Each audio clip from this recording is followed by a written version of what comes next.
says I'm live. Am I live? I thought I was live before, but it said click here to go live, so.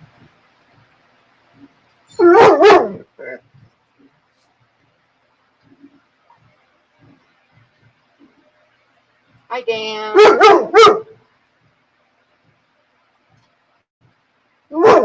Is this the right one? Am I on? I'm on, right? Hi, Tampa Tom. Yeah, I look like hell because I've been trying to figure out this stream thing because my streaming thing is all messed up. I'm going to move you guys for just a second while I go get my coffee and get everybody some, cookies. Because he thinks he wants cookies.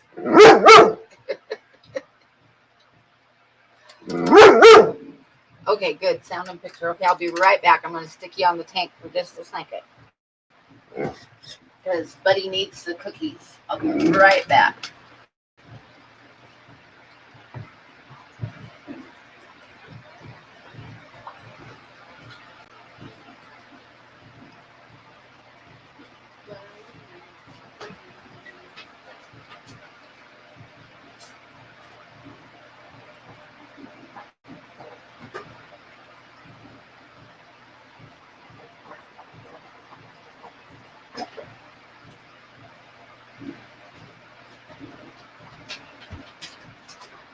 We all know that you, in order to live stream on the computer, you have to make sure your cookies are set right? Hang on.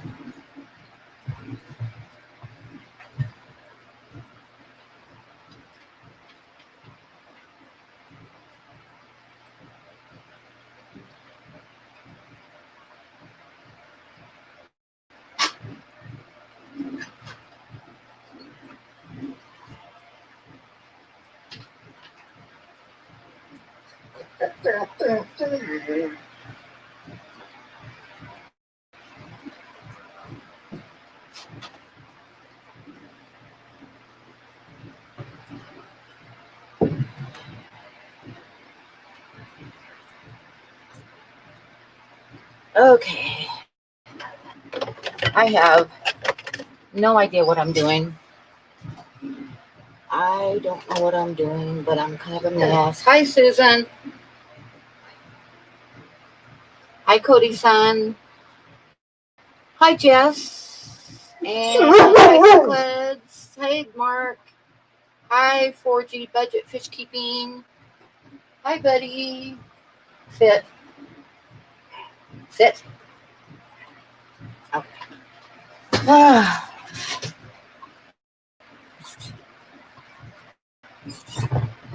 Okay. I know I should shut the other ones down, but I'm not going to mess with anything until after the stream. And then I got to figure out how the heck to get back to doing my live streams the way I did before, because it won't let me now. Oh, Jess got a shirt. Yay, she got one of my bear shirts. You never know what you're doing. I know I feel that way. I definitely feel that way. Hi, Shelby Ray. Hi, Reels. Sit. You got to quit barking. Hi, Nick. How are you? I haven't seen you for a long time. Hi, James. And I don't know who else I'll miss while I'm messing around with Buddy, getting Buddy cookies and stuff. I got Bob's comment up there, and I don't know how to.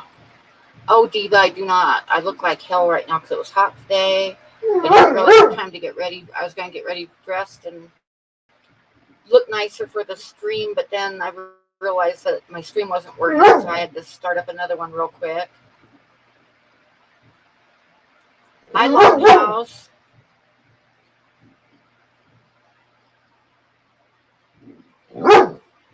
Bob. Be nice.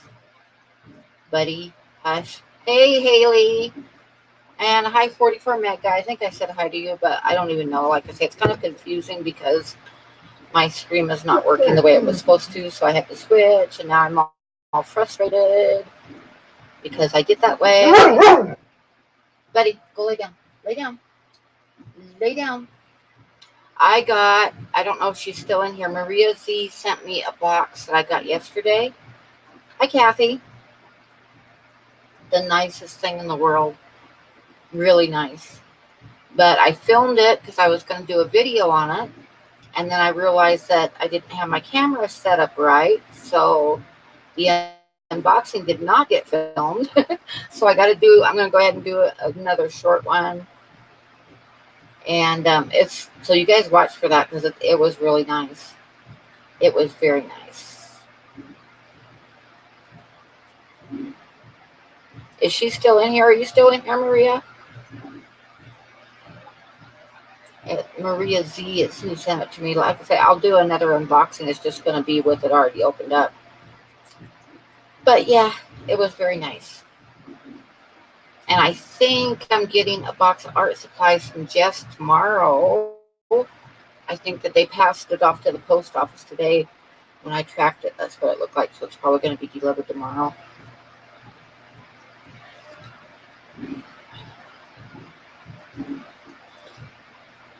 I don't know who I've missed saying hi to. Like I say, it was somewhat frustrating getting going. You think all the stragglers are here now? Okay. Is Maria Z still in the chat? Because I wanted to tell her thank you for the box. Yeah, more art supplies tomorrow. Maria Z sent me a really nice gift card for Amazon and one for Walmart. So I went on Amazon and made my list of what I want to get. I just got to like put it through. And I got some more canvas and stuff from there. I don't know, Bob. I was like, actually, what happened is, okay. What happened, Bob, is I was getting ready to chew Buddy out for barking. And instead of saying Buddy, I said Bob. So I had to like cover my ass real quick. Hey, Dr. Black. How are you? Hi, Melvin. So yeah, that's what happened, Bob, if you're wondering.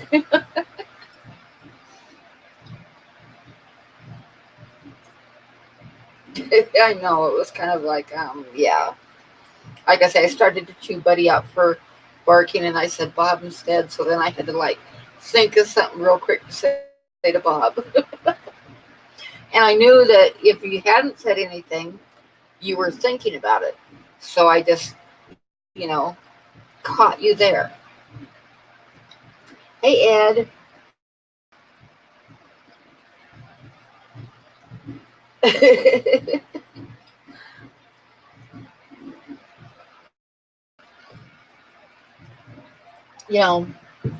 It's like mothers when they start yelling at kids and say the wrong name, so then you just got to include everybody in it. There's Maria. I did an unboxing of your box that you sent me, Maria, and I didn't have the camera turned on right, so I got to do it over again. But I'll probably have that out tomorrow. Hey, Crystal, how are you? And I think I said hi to Melvin. Yep, do a roll call. That's what us mothers do, huh, Susan? We just do a roll call and yell at everybody.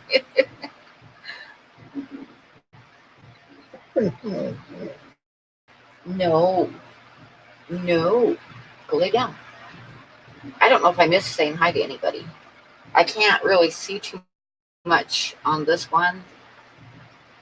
I don't know how many people are in here, but it does have the chat kind of nice off to the side. So I might keep using it. I don't know.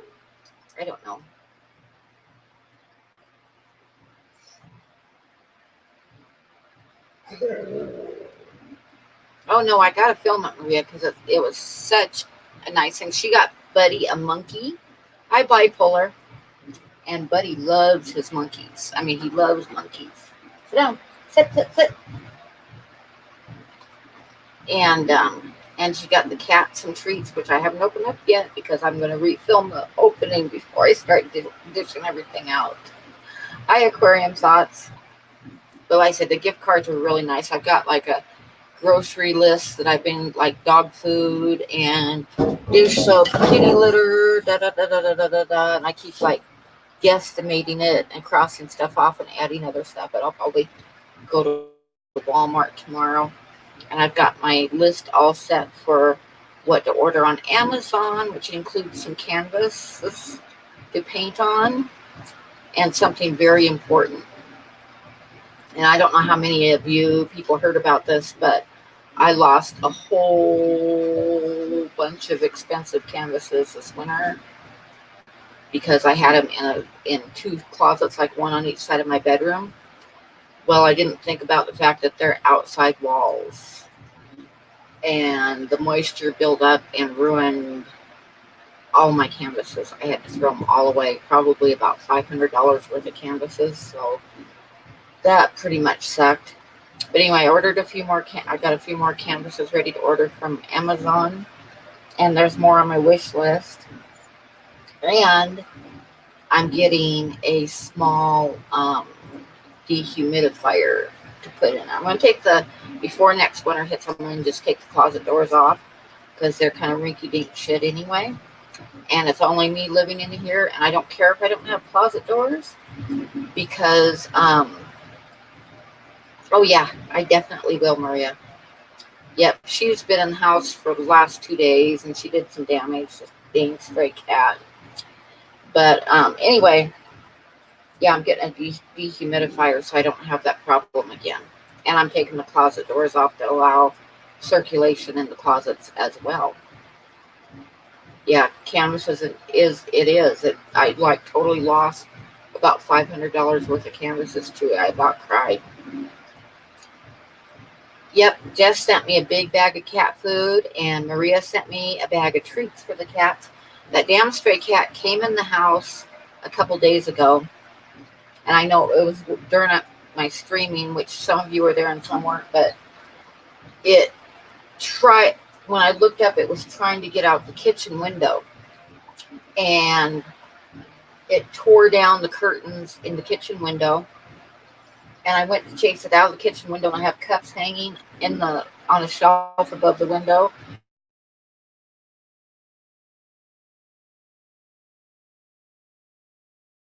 the shelf, and it Okay, am I back?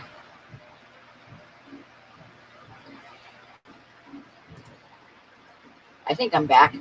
Yeah, that it just kicked me off for a second. Anyway, the cat broke one of my favorite cups, and then I was trying to chase it out the door. I had the door standing wide open, and instead of going out the door, it ran back to my bedroom. So I decided just leave it alone, let it calm down, right? Because it's like a stray cat. I know it was my neighbor's cat, but I don't think it's been in that house I think they left here like a year and a half ago and left the cat behind. So anyway, so it went back to my bedroom, and I decided to leave it alone. So then I went back to my bedroom after a while, and it had shredded the curtains on my bedroom window. I mean, they're shredded. I got to replace the curtains. And it broke. I had left my siphon hose back there, and somehow it managed to snap it and break it. So I got to get a new siphon hose. And I think that's all it did in the bedroom, but it ruined the curtains. It took me 2 days to get the damn cat out of the house. I thought it was out once, but last night I was laying in bed and started hearing strange noises, and I turned on the lights, and the damn thing was trying to get out the bedroom window again, shredding the curtains even more. So I left a little. I just got up. It was like 5 o'clock in the morning, and I got up and I left a little trail of cat food out to the front door and opened up the door and left it open. And after about an hour, it finally went outside, and I shut the door real quick. And I left it. I took a bowl of cat food and left it out on the step for which was gone this morning when I finally, because I didn't get to bed till like 6 o'clock by the time this was all done. And then I got up about 10 o'clock and I had eaten the food. So, that's a long story. But like I say, it was a pain in the ass. It was a pain in the ass. Sorry for the long story.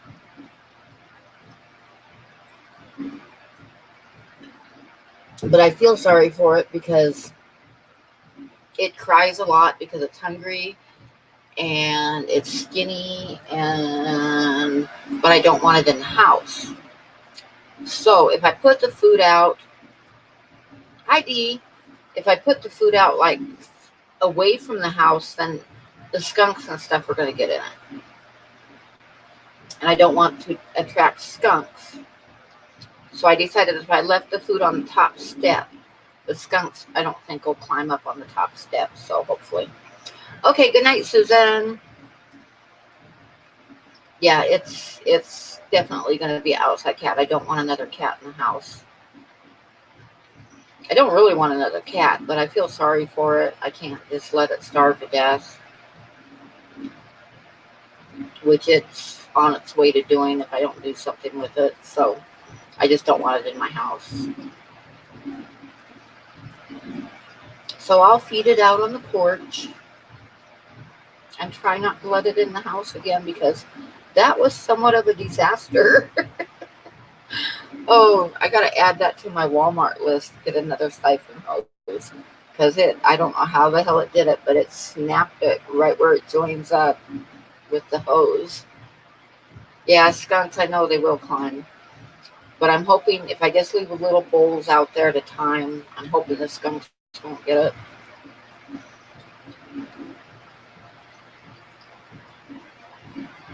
Like Rembrandt, my favorite old master is Michelangelo, without a doubt. Hey, Maria, how are you? Yep, I just got to figure out where to feed it out at outside where it can get to the food and nothing else can.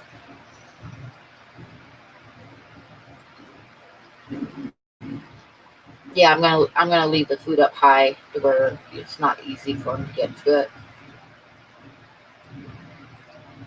So anyway, that's the story of the cat.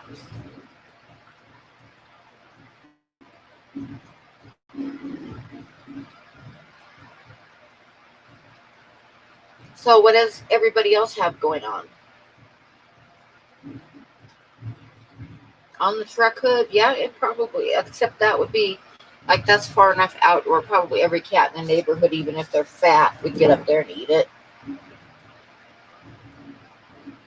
Painting sex. Oh, you're painting. Are you painting like a picture of a barn, or are you painting a barn?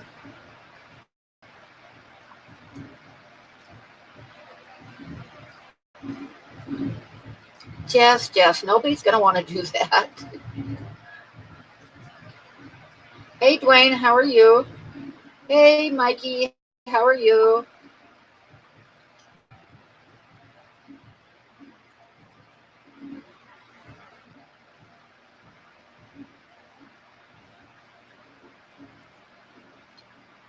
Stuff she wants and stuff she doesn't want.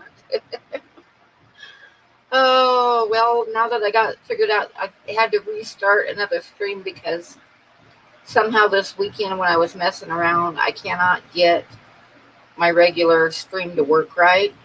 It's wanting me to do some kind of embedding thing and shit. It just won't let me just go on like I always did before. So I'm not sure how I'm going to fix that.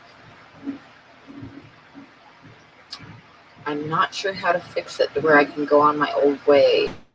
But for now, I got to do this. Hello, Big D. Where's Ginger? I miss Ginger coming in. Hi, Ginger. Oh, there she is. I see her.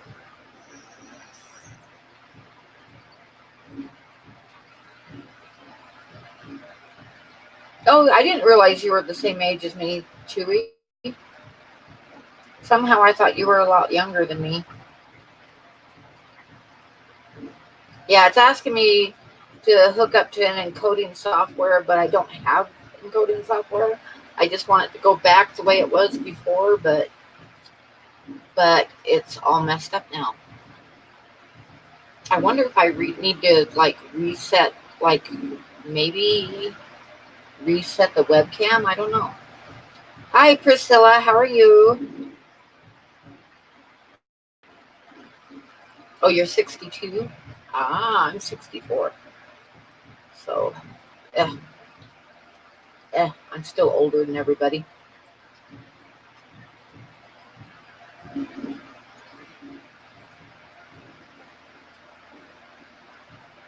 Oh no, you can't forget when you're out of, yeah, you're the same age as me, Dwayne. And Bob is going to be 64 in a couple months. So there's a few of us out here on the interwebs. What was I going to say? I was going to say something I totally forgot.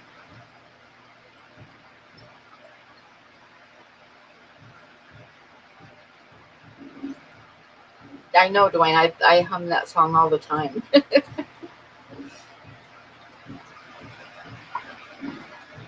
Oh, that's right. It's your birthday. You have the same birthday as my oldest daughter.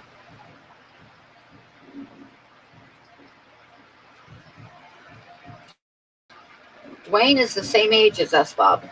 He's 64.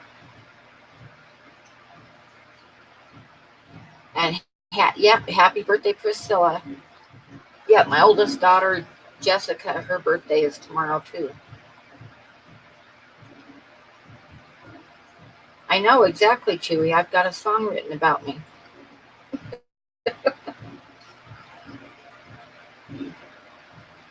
Okay, Big D.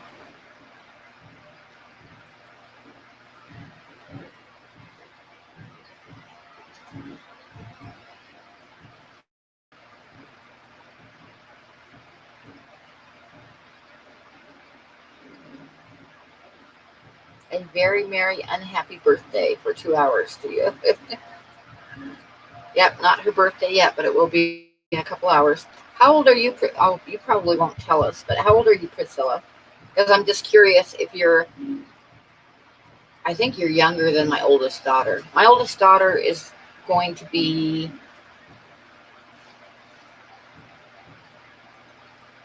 43 tomorrow, I believe. No, she's going to be 42. She's going to be 42 tomorrow.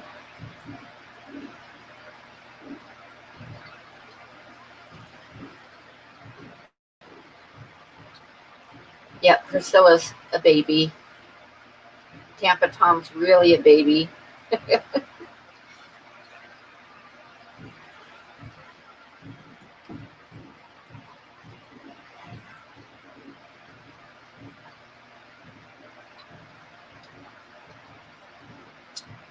Yeah, my older daughter is going to be 42 because she was saying something about it being a, what do you call it, a PANA something? I forget what you call it when you can reverse numbers and they're the same because she's going to be 42 on the 24th. Panadrone or something like that.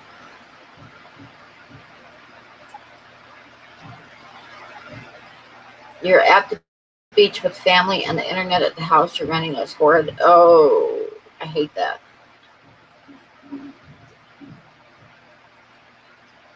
But it's nice that you're on the beach, though. I mean, palindrome. Yep, that's it, James. You're 53, but reverse the numbers this year. Yeah.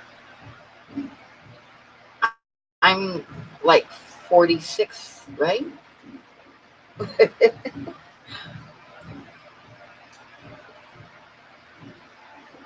Yeah, you're a whole lot younger than my oldest daughter. Because she was born in 76, I think. Yeah. 26 or no, 77, I think. I hate maths, yeah.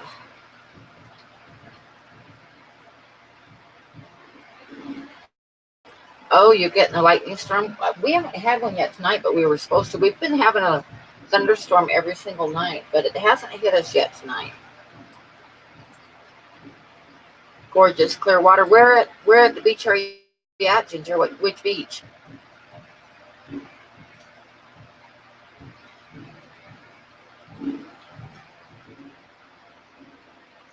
I don't look a day over 30. Yeah, right.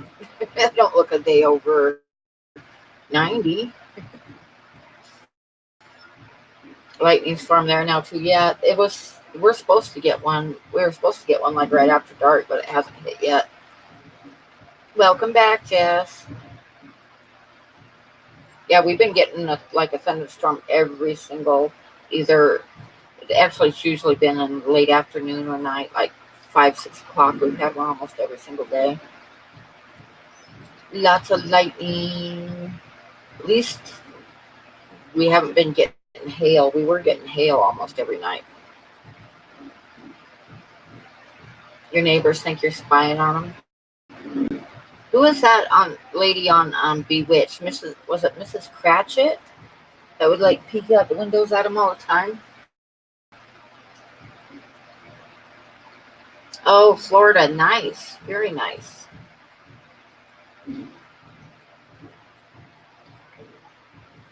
So the water should be really nice and warm too. Hi, Alice.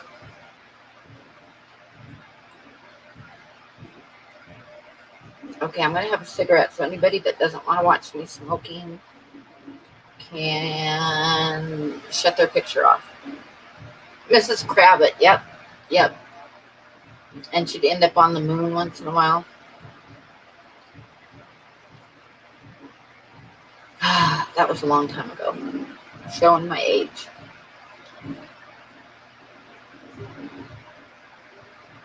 Why is there an advertisement just popped up?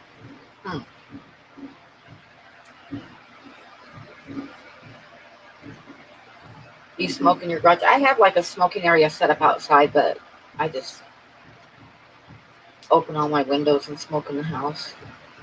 I know, I'm so gross. And I'm going to smoke right now. And I really look like shit tonight because I didn't put makeup on or fix my hair or put on a better shirt or anything because about half an hour before my stream was supposed to start, I realized that it wasn't going to work. So I had to like quick figure it out, do the StreamYard thing.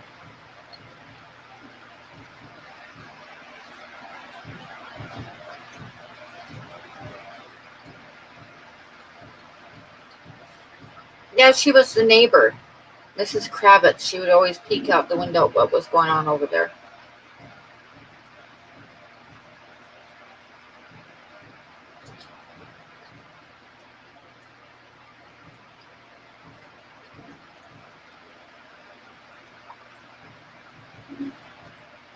Yeah, when my girls come visit, they're like, I have to quit smoking in my house for a couple days while they're here, or they will have a fit.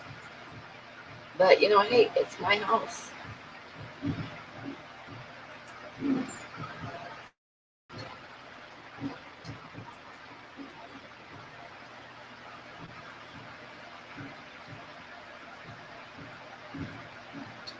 Yeah, I've had neighbors like that. I had this when I lived in Montana, in this little town. I had this old lady next door to me, older than I am right now. She was like, I think she was 83 or something like that. And Megan and I would help her once in a while, and it quickly turned into her thinking that we were her best friends. And she'd be knocking on my door every morning and wanting to sit and have coffee and tell me about everybody in town whom I didn't know and I didn't care about. Oh, nice thunderstorm then, Candy. Cool. But it got to where I just like would not answer the door when she knocked because she drove me crazy.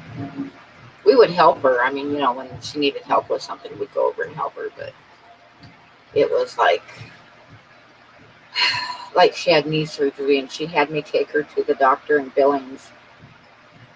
I think it was 3 times a week for physical therapy and stuff. Yeah. Hello, Anthony. Oh, tell Pam to check her PayPal. Okay, I gotta open up my. Is it safe? I hope it's safe because I'm gonna check my email. Will tell me. Welcome to stream. Oh, that was nice, Bob. Thank you for siphoning some curtains from the damn cat. Oh my God, that cat. Bob sent me some money for a new siphon and curtains. Oh.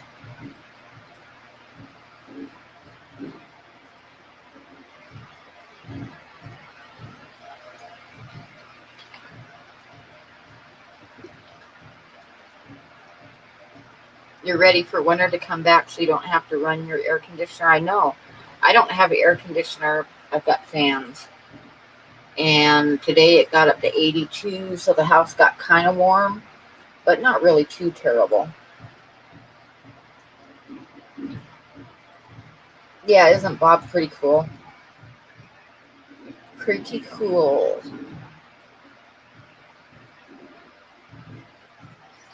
But yeah, that damn cat. But what can you do? I mean, you can't sit there and watch this cat be hungry. I mean, you just, and crying outside my door. You can't do that.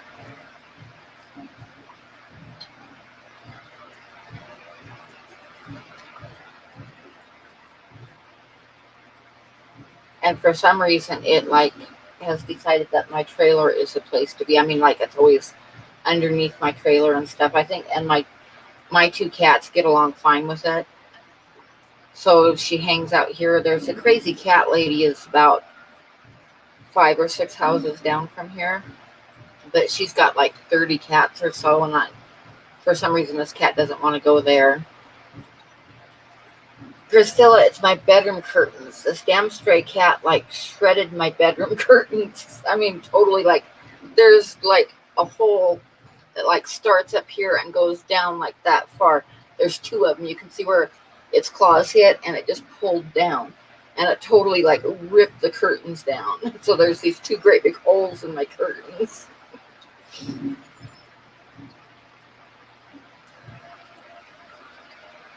Well, hello, John. How are you?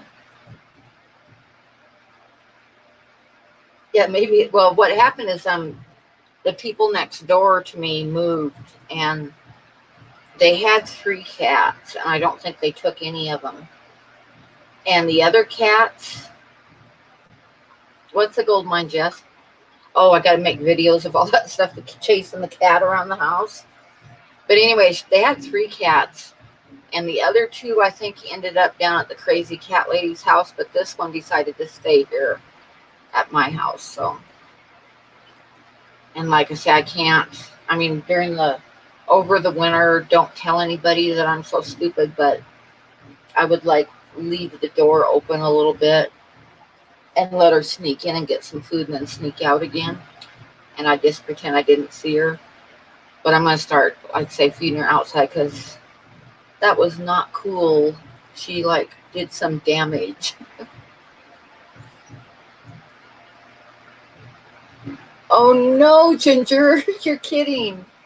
Oh no, I hope it's safe. Like, I hope it's not sitting outside where someone can take it. That was really cool though. I can't wait.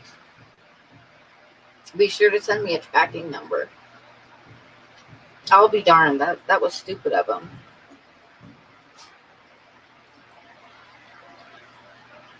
No, not for curtains though. I know. Well, Bob just gave me if I should be able to go down and get a set of curtains and all that stuff. Star Wars curtains? No. No, I don't think so. I like Star Wars, but I'm not going to have Star Wars curtains hanging in my bedroom. Although my bedroom's kind of like, I got 3 tanks in my bedroom. And I got like, there's like the one is on, there's like a built-in dresser with a closet on each side of it on the one wall. And I got a 40 breeder, just fits in there perfect. I mean, it just fit perfect. So I got that.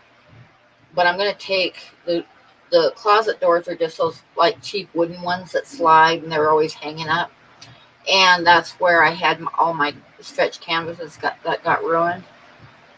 So I am going to just take those closet doors off and store them outside in my mudroom, because I'm going to order a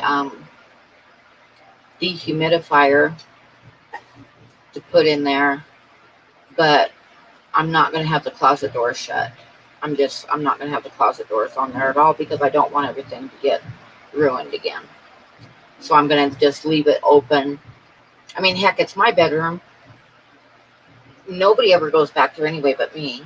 So if I don't have closet doors, who cares, right? Oh, okay, Ginger. What did John say? Oh my God, John, hush. Yeah, it does. It makes me sleep better. It's not very noisy. I have like 2 sponge filters going on it. Oh, actually, I have 3 tanks. So the big one, the 40 breeder, I have 2 sponge filters, and I have a hang on the back. But as long as I don't let the water evaporate and drop down to where it's a waterfall, it's pretty quiet. And I love waking up in the morning, and what I have in that tank are my golf ball goldfish, my golf ball pearl scales, and they are so derpy. And I love like waking up in the morning and laying there and watching them derp around for a while, because they're pretty funny looking. And then I have a little tank with my peppercorys that are breeding. That's all that's in there is just snails and peppercorys, and every once in a while I'll scoop out a bunch of babies out of there. And then I have on my dresser, on the other side of my bed, I have a 20-gallon tank with one of my axolotls, which is also cool because when I get up in the morning, he's always looking at me smiling. So it's kind of like if I look one way, I got the derpy goldfish.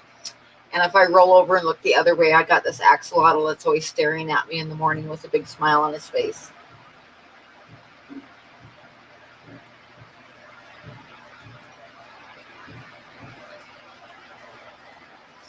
Yeah, I've got my air things. I've got one air pump that's running the axolotl sponge filter and the sponge filter on the peppercorys, and then I've got another air pump that's sitting by the goldfish tank running the 2 things on it. Plus, it's got enough air. It's a big air pump, but it's quiet. It's a whisper. But I've got 2 sponge filters going on it, and I have an extra line on it for when I want to hatch out brine shrimp, because I just stick them. I've got a little container thing sitting by the goldfish that I can stick a bottle in to get some brine shrimp hatched, which I need to do tonight. I don't mind, but Pam might. I don't know what anybody's talking about. No more picking on Bob. Who's picking on Bob? How's the new beta from LRB doing? You don't mind, but Candy might. I'm not sure what we're talking about here.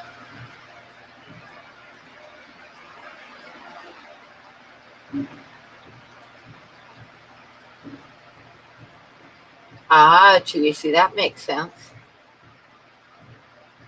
Yeah, I don't mind a little bit of bubbling noise. It's actually, I'm used to it, I guess.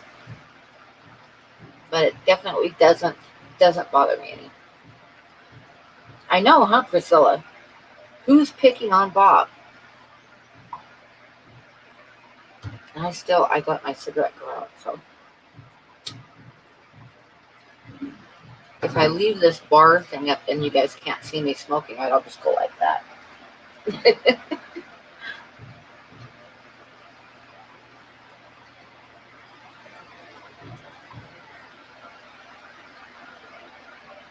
Oh, nice, Jess.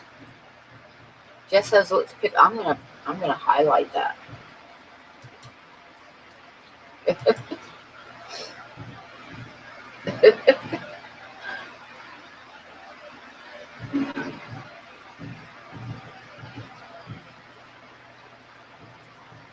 It's your bedroom turned into a fish room. Yeah, I've got when my daughter moved out, I'm kind of turning her bedroom into my fish slash art room. I still haven't put the rack in there. I need to put up a rack and move tanks onto it. And I need to go pick up my 40 breeders that are sitting in Cheyenne, which I'm hoping to do tomorrow. Yeah, it does bring the humidity up. We've been having one almost every single afternoon. It's a slander. But I totally forgot what I was talking about.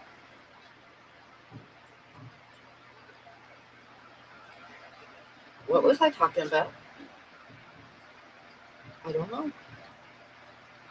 I'm just watching everybody pick on Bob.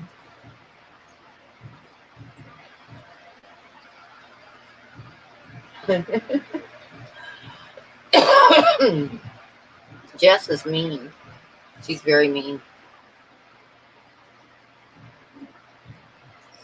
Anyway, I totally forgot what I was talking about. Oh yeah, I'm turning the other room into an art room, but I'm gonna put a There's no closets in there, but I need to put a dehumidifier in there so that we do not have any issues. Yep.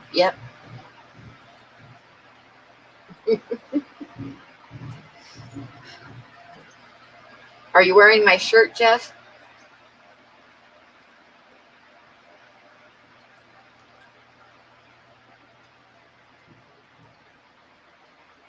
Oh.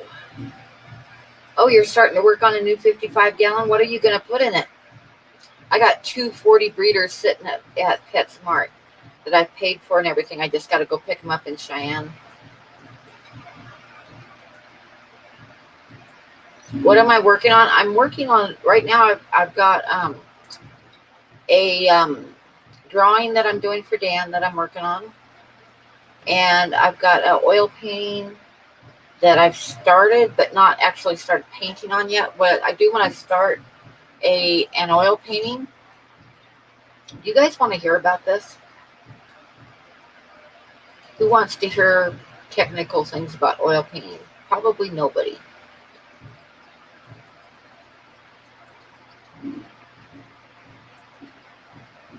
Oh no, Dwayne, that was mean.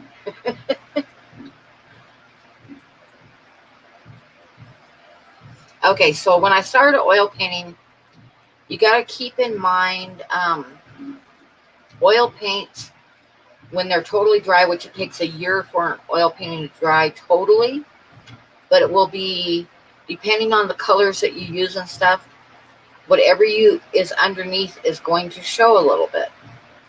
So you have to think about what you're going to do and what color you want to show a little bit.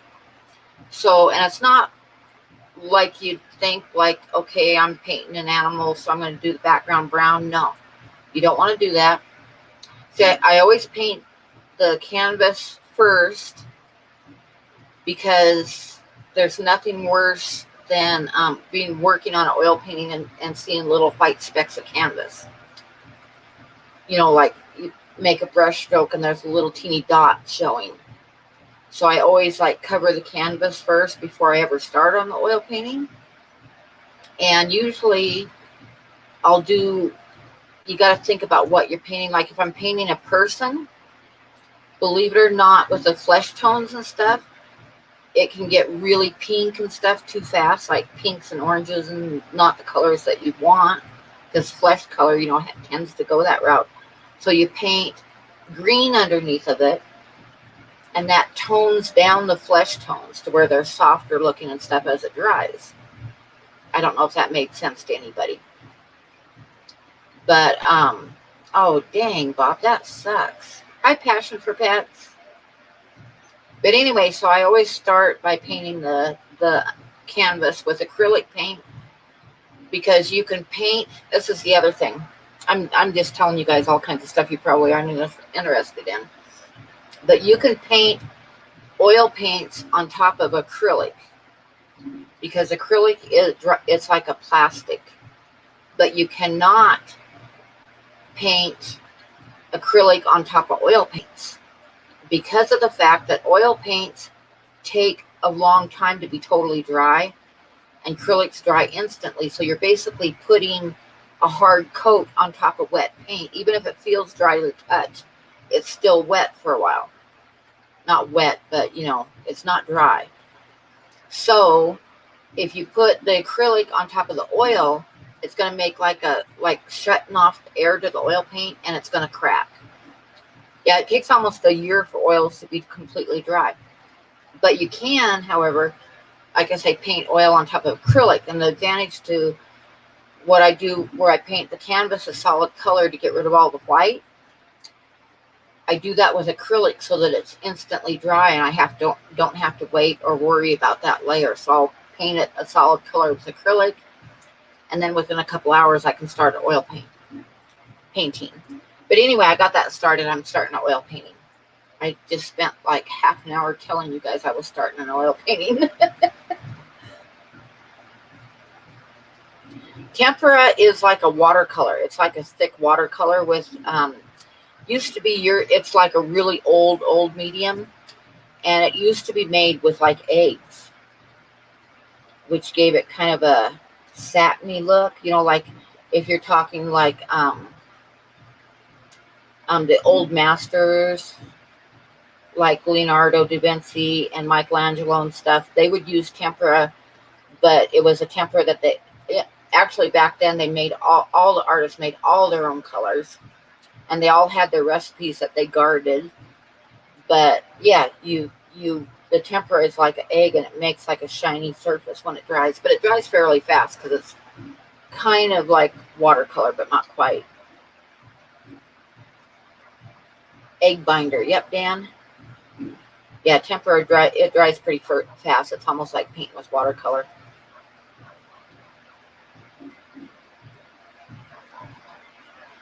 Egg base. Yep. No, the acrylic won't crack because it's like it dries like plastic. Acrylic dries almost instantly. It's kind of, when you paint with it, it's almost like painting with watercolor. You mix it with waters and stuff as you're painting, but it dries instantly. And it dries like a hard plastic. So like I say, that's why you can paint oil paints on top of acrylic, but you cannot paint acrylic on top of oil paint. Oh, cool. Da Vinci's a good name for a dog.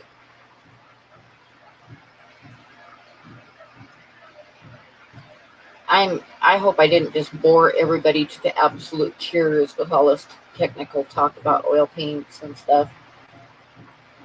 But anyway, oil paintings are cool because as you're painting with them, you got to think about the layering effect. Because even if you use a really opaque color, it's still going to be somewhat transparent. And what I usually do is like I'll start out with a base painting and then start adding colors and details. And each layer that I put on, I'll kind of switch. The last few layers will be transparent colors, which I'll then mix with a medium that makes them even more transparent. So you can do like washes over the top of the detail and stuff. And what it'll do is like pull everything together and slightly change all the colors, but you'll still be able to see the different colors and all that. It just changes them, but it adds like atmosphere and stuff. And I could get real technical with that, but I'm not going to. Tease Bob, discredit Dan Slee, and talk about painting. Okay. But yeah, some of my oil paintings, I'll have like 5 and 6 layers. But like I say, you got to keep in mind the whole time that you're painting that eventually it's going to be somewhat transparent, even the bottom layers that are opaque. How to do a crackle glaze. I don't very often do crackle glazes, but you buy a specific type of paint to do those. And as it dries, I don't do it on my paintings at all. But when I'm doing something craft wise, then I'll sometimes use it. But as it dries, it like cracks. So what you do is you put a layer darker underneath, and then the crackle paint over the top. And as it dries and cracks, the dark shows in the cracks, and it looks pretty cool.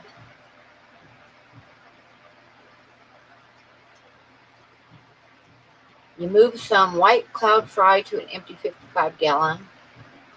and your 15-gallon Flints a bit ago, and now they are all breeding. Yep, that's cool. I totally missed what 44 Mad Guy said he was going to put in as 55-gallon because you guys got me started talking and I wasn't watching the chat really good. So if you're still here, 44, tell me what you're going to put in your 55 you're setting up.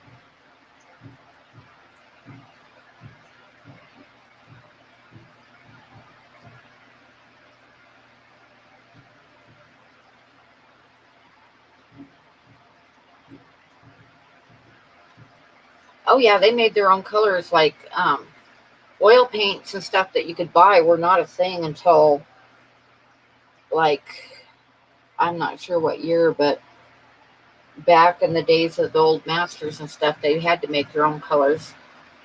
And I've read stories of them doing like fabulous paintings and not having the colors be right or the mixture be right, so the whole painting like cracks and stuff and it's ruined. So yeah, they had to come up with their formulas and stuff for the oil paint, you know, how much medium and stuff to mix in it, then to mix up their own colors and all that stuff. Yeah, it used to be a lot tougher to paint. Now you can go buy tubes of paint. Oh, nice. Oh yeah, those butterfly cichlids were pretty cool. That's kind of awesome. That's neat.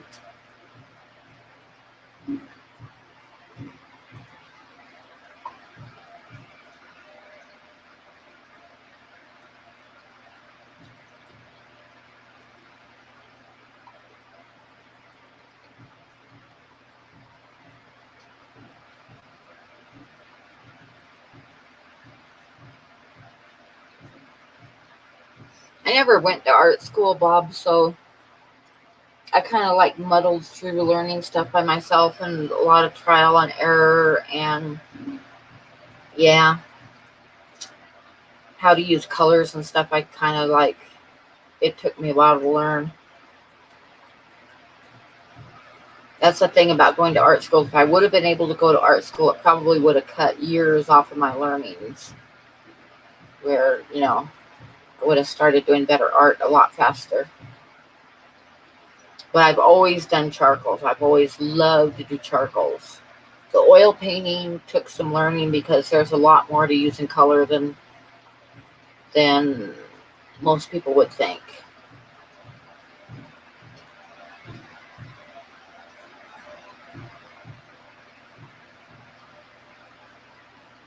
Like years ago, I used to think when I started oil painting, you know, I thought like to do a portrait, I needed to buy flesh colored paint. No, you mix your own paint. You don't buy flesh color or Indian red if you're painting an Indian or all that stuff. No, what I usually do, believe it or not, I know you guys have seen my oil paintings. I'll usually do one red and one blue and one yellow, and then the white paint that I use for mixer. And I will do the whole oil painting with those three colors. But everything, I'll mix all the colors from those three colors, like the one red and one yellow and one blue. But the thing is which red and which yellow and which blue totally sets a tone for the whole painting, because you're mixing all the colors that you're using from those three colors. Like, so which colors that you use totally sets the mood. So like if I use an ultramarine blue, that's a really soft, weak blue that's kind of almost purplish. So that's going to be a totally different mix. You're mixing it with the color, mixing up colors, than it is, say, if I use a cobalt blue, which is real strong, bright blue. So it's, yeah, I usually use three colors. And then when I get the transparent layers, I'll start adding a few colors, but that's like at the very end. And I just saw a question. What did I see? Oh, no, I don't use black. The only time I ever use black is if I'm doing something with a lot of landscape in it. Because if you take black paint, it's actually like a really, really, like if you buy a tube of black paint, it is a really dark blue.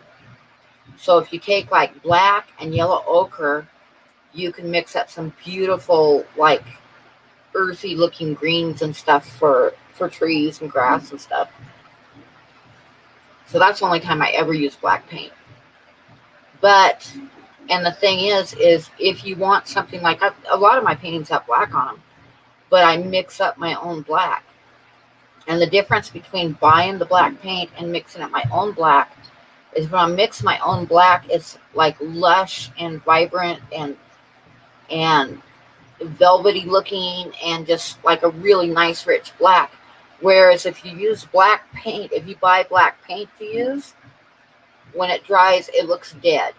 It's like flat, no luster to it. It just looks dead. So you don't use black paint.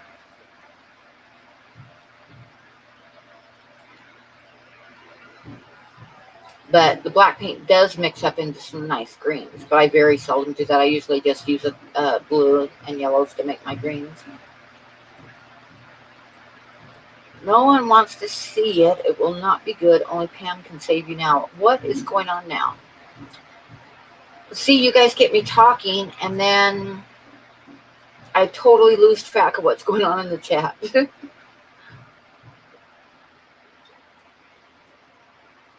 Yeah, a black primer base. See, that's what I was talking about with the acrylic, like painting the canvas first. It's a base, and it brightens a lot of the colors, and it totally makes it. You got to think about what color you're going to use for the base, because it's totally going to make a difference on how the painting turns out.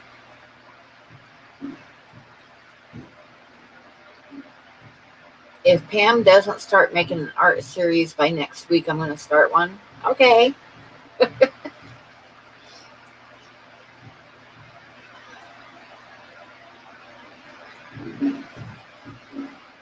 Actually, I'm going to start. I got my camera sitting here and I got a tripod, and I got to get the camera going. It's like a real cheap camcorder thing that I've had sitting there for like 4 months. But I got it out of the box.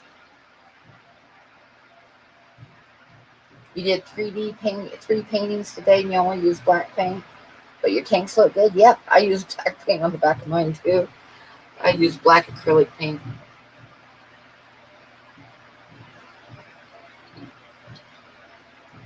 Oh, that's cool, Dwayne. Okay, Passion for Pets. See you later. Thanks for stopping by.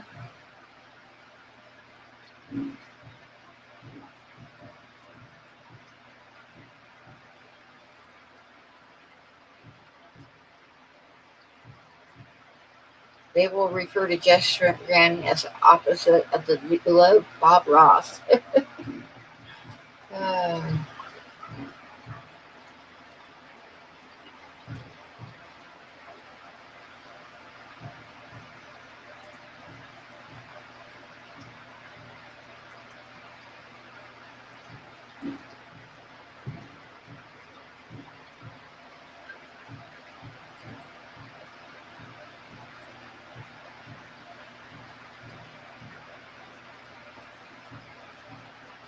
Oh, painting the back of a tank is so much easier than trying to put a background on it. And I found that it doesn't matter what I do for the background of the tank, because within like 3 months, it's going to be a fucking jungle anyway, and you aren't going to be able to see the background. Because that's what happens to my tanks.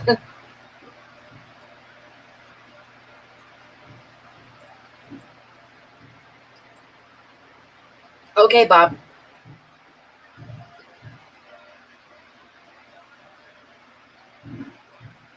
Yeah, I'm gonna get the camera. I hope set up this weekend. I'm gonna start doing those small drawings that I was talking about last week, the little card ones.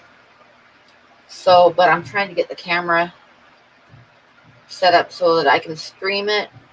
Well, not stream it, but so that I can make a video and then fast speed up the video, which is going to be a learning curve for me. So have patience, Jess, because I not only got to get the camera set up, I also got to figure out how to speed up the video and stuff.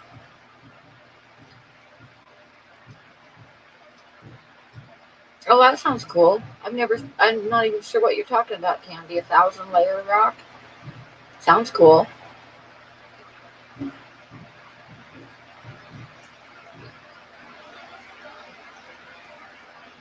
A weenie roller?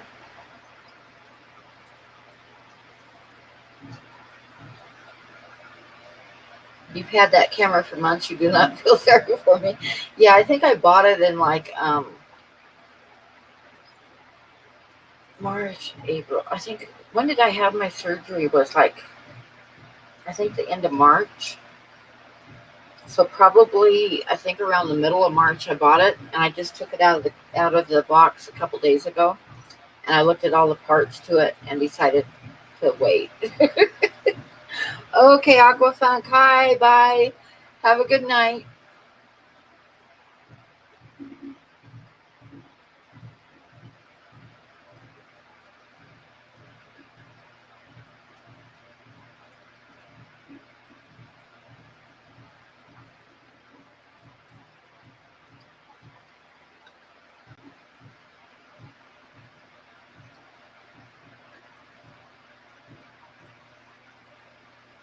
Everybody's saying hi to Aquafunk, but he's going to bed.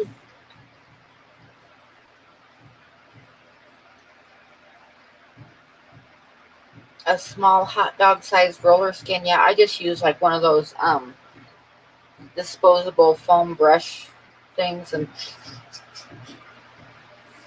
then do one rinse on it and then use it one more time to put the second coat on, and then I toss it.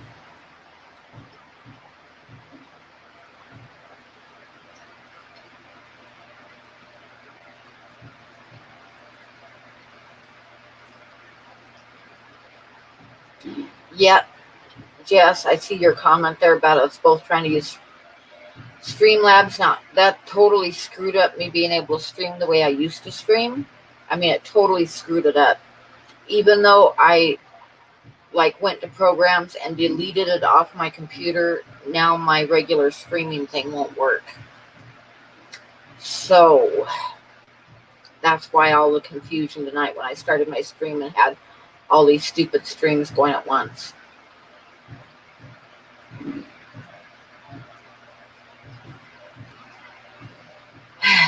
Because I screwed up last weekend, and instead of downloading StreamYard, which everybody said was super easy, I downloaded Streamlabs, and then I was like, what the hell is this and how do I use it?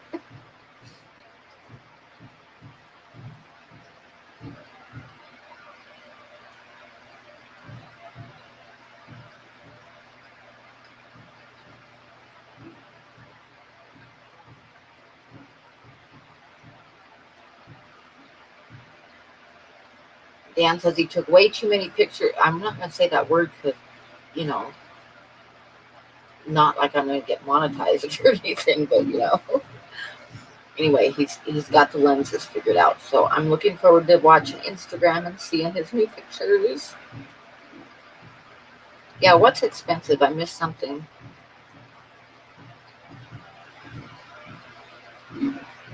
Oh, the 1,000 layer rock.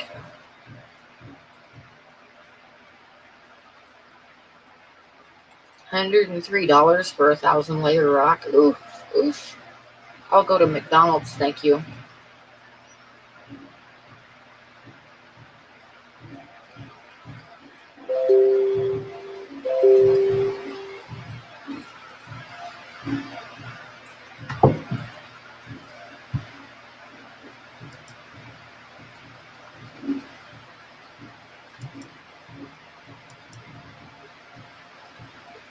Oh, that is awesome looking, Candy. I love that rock. That is really neat looking. I like that.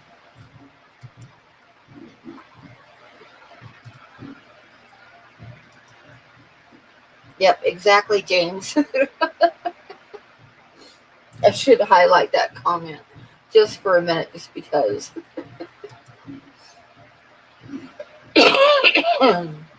Yep, yep. Your future modern art paintings will be expensive.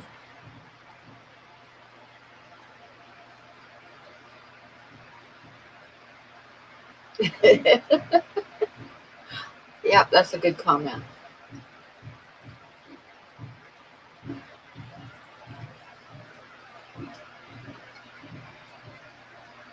Hi, Maria.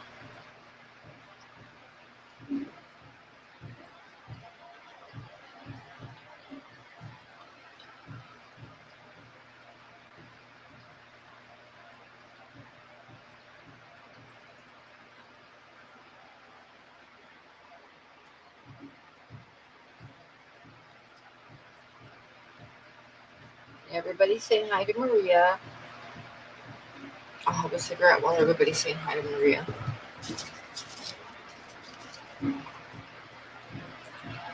Your high school. Oh, okay. I gotta highlight that one too because that one's funny. So now we're gonna highlight Sharpie's comment because it made me chuckle.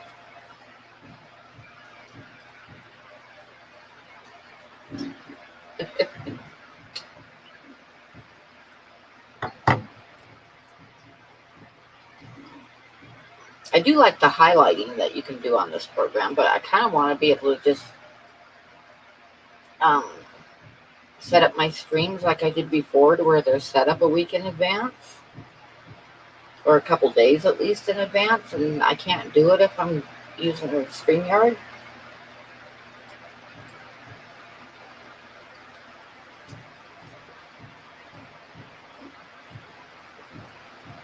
Says my Mickey D cement, there's rocks down.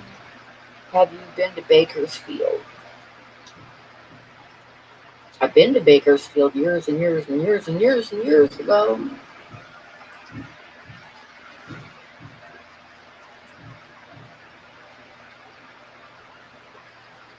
Yeah, the only thing that about using it is you can't like set up the stream in advance because I set up a stream in advance and it won't let me go back to doing it the way I did before, and I couldn't get the camera to click on and all that stuff. So I had to switch real quick to StreamYard, which is working, but it's not on the same stream that I had like set up on my channel, which now I'll have to delete that one and the other ones that popped up while I was trying to get it figured out. So yeah, gotta delete those guys when I get off here.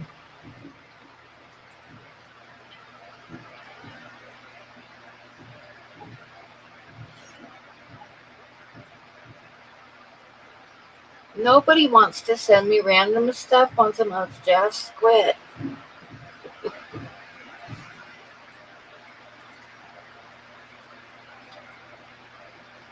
Oh, nice. Your grandpa's 93 and he just got himself a German Shepherd. Nice. You've already found some crap to send. Oh, dear.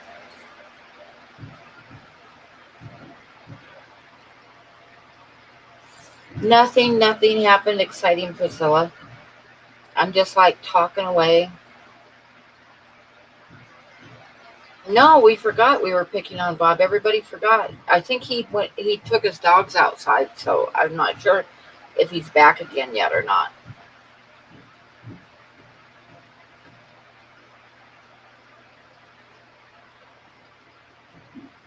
Yeah, it's no fun picking on him when he doesn't care. And plus, like I said, I know he took his dogs outside and stuff, so I'm not sure if he's back yet.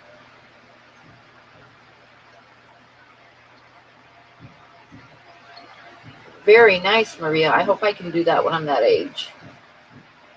If I make it to that age.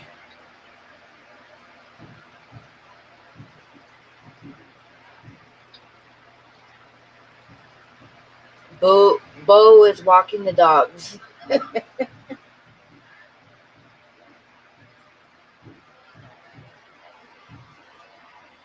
Oh, there he is. Oh, you went on to play trivia? Very nice. That's always fun, Bob.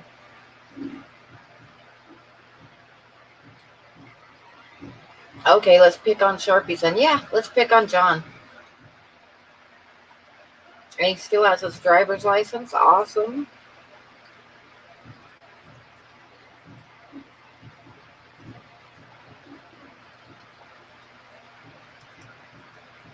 Maria Z sent me some treats for the cats that she says I have to be careful with because it's like they get addicted to them. But I haven't opened it up yet, but I will.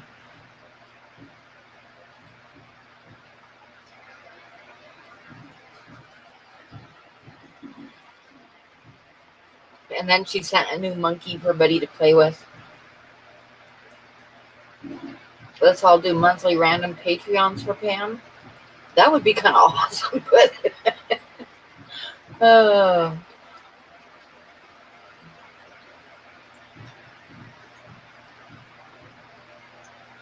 my buddy's all laying down all comfortable on his bed.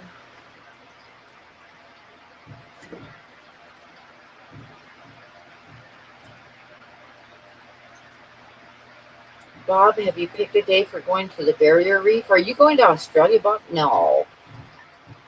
Can't be. Because he's got to take care of his pups. Maybe it's a fish store. I bet it's a fish store.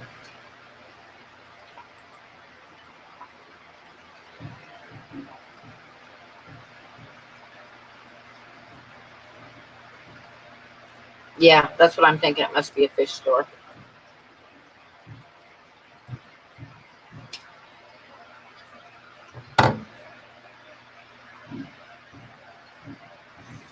Yeah, it's kind of nice. My back hurt for like 2 weeks after I quit, but it's feeling pretty good now. If I sleep on it wrong, my one arm still goes numb, but mostly it's like a lot better.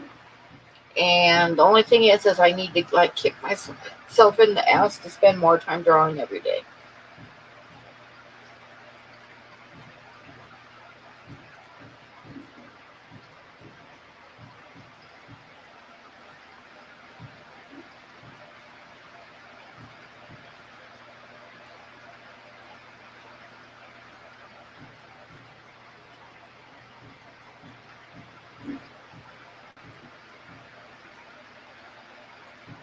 I don't know what John said.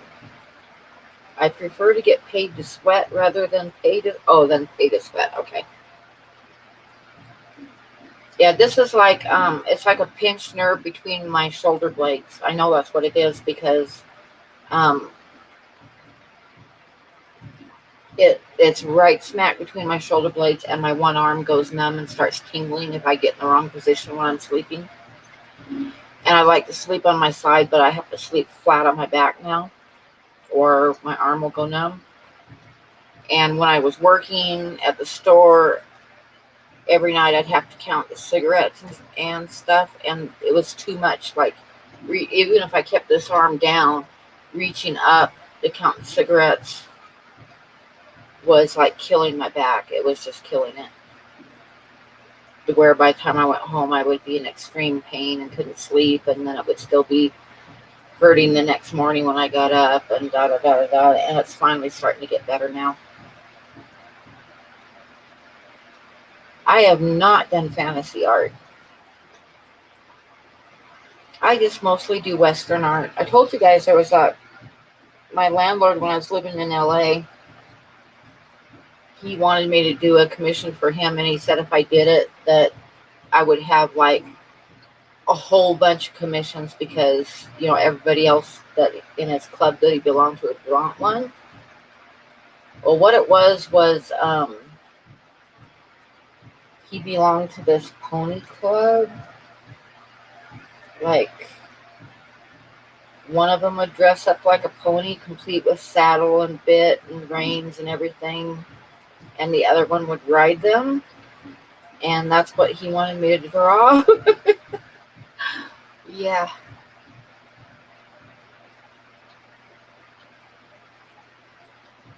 Is that what it is? I don't know. It happened. I never had any back problems until that surgery, and whatever it is happened from being on the table for 7 hours. And I've had it ever since. But like I say, mostly now it doesn't bother me at all. I just have to be careful how I sleep. You had a spinal headache? Oh, that sounds awful. That does sound awful. Yeah, that was a different kind of pony club, Jess.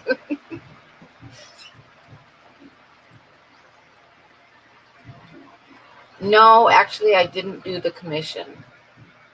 He wanted me to do it, and they said that the other members of the club would all want a drawing from me if I did it, but I never did do it.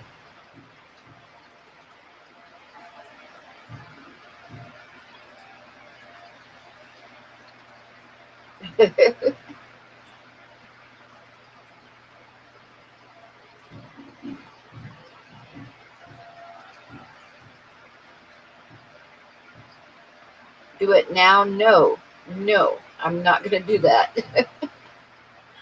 I would rather stick to my wildlife and stuff. I know, to me, that was a little bit strange. That would have been like, yeah, 990 or 9,009, I don't know, 9,999,999 live streams. Yep, it would have been.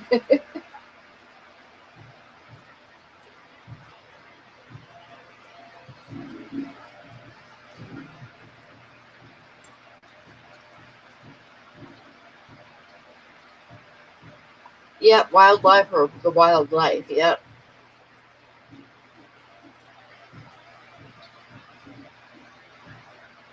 I tried to get you to join Friends of Rand for the Native American artwork. Did I miss that? I think I was going to join it, but I don't know if I did or not.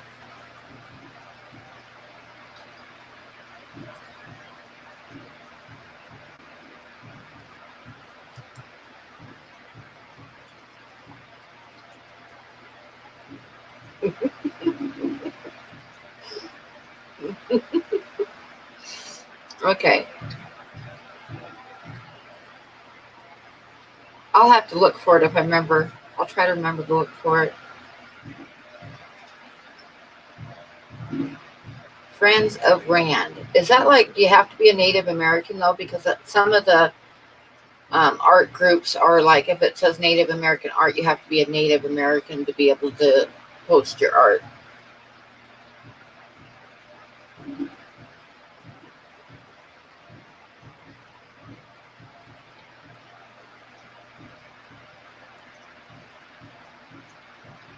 I used to have horses. I had a quarter horse mare that I absolutely loved. She was my horse.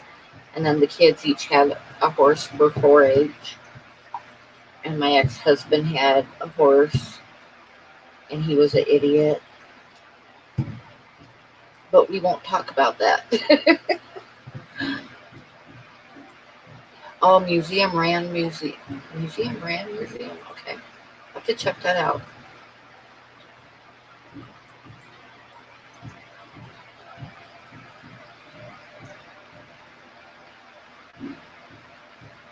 No, I didn't. Reels. Yeah, I don't even want to go to the doctor for my back because I don't want them to mess around with my back and make it worse. They're the ones that screwed it up in the first place.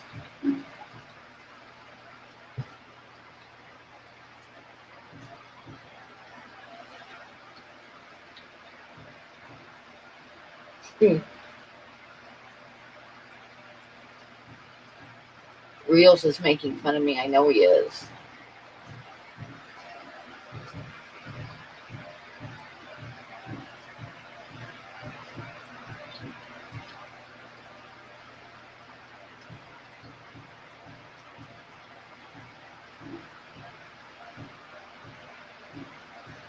Storms are flaring up your old breaks and injuries. Yeah, that happens.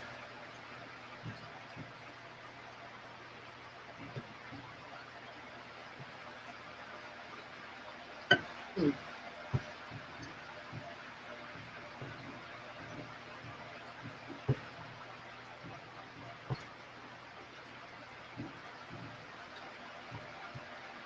Your back didn't click all the way before you're born. I've never had back trouble in my life before until I had that surgery. And I think it's because the surgery took 7 hours and they were probably throwing me around like a sack of potatoes because it did something to my back.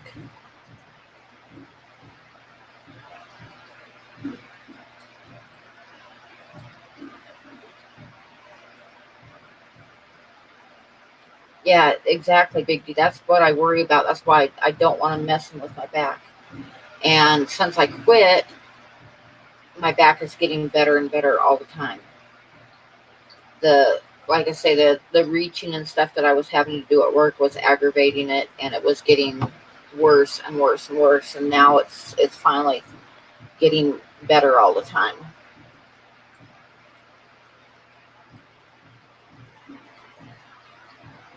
And that totally sucks, Jess. Hey, Kendall, how are you?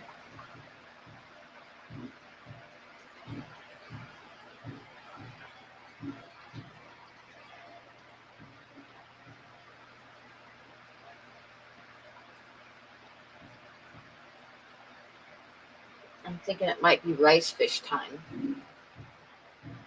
You guys have been looking at me for an hour and a half. How can you stand that?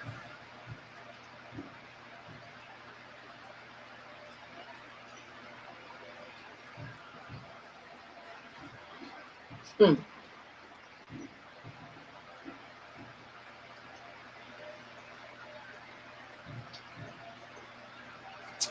Dwayne would understand this. I was like on somebody posted a Facebook thing one time, and I made a comment, and I don't think anybody got it, but it was a little film clip of a little dachshund chasing around cows. And I made a comment, something about get along, little doggy, and nobody got it because I'm old. Dwayne would probably understand that one, though, and Bob maybe too. But it cracked me up. That's what I do. I crack myself up all the time.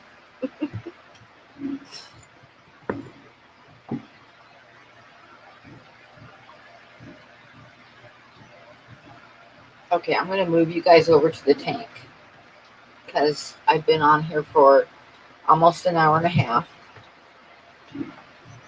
and I'm sure you guys are tired of looking at me. So you can look at my fish for a little while now.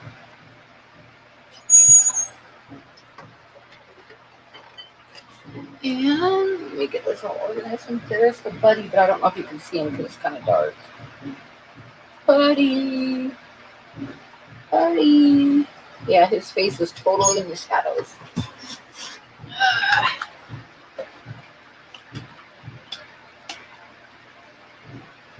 Oh, I'm gonna raise it up out of the grass. I gotta cut the grass again.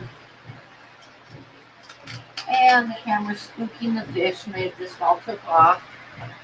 I'll put in a little bit of food and see if they'll come back out again.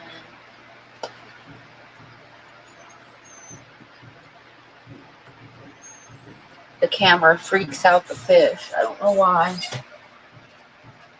I think it's the red eye.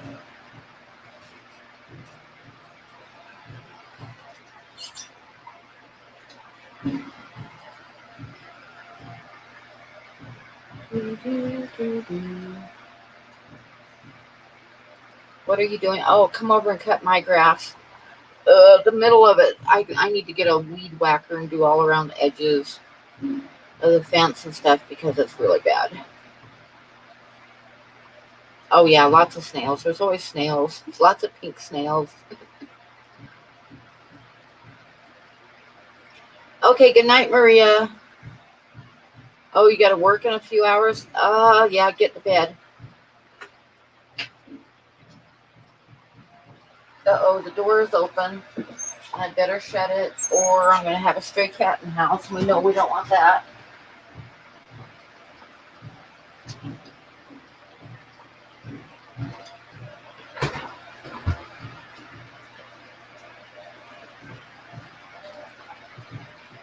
I've always got to give the door a little extra tug until I hear it click because if I forget to do that, Mario opens it.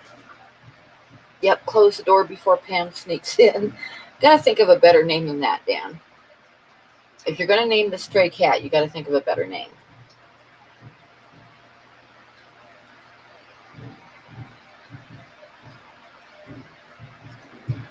My dad was 58 when he died, so I've already outlived him. And my sister was 56. I think my mom was about 84.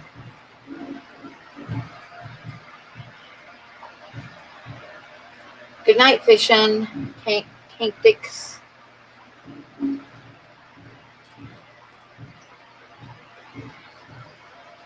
Pam the cat is not a good name.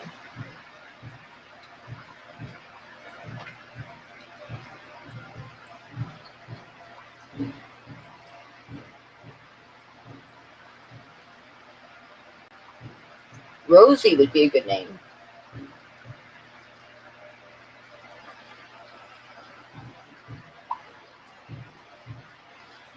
Yep, it doesn't quite have the ring to it.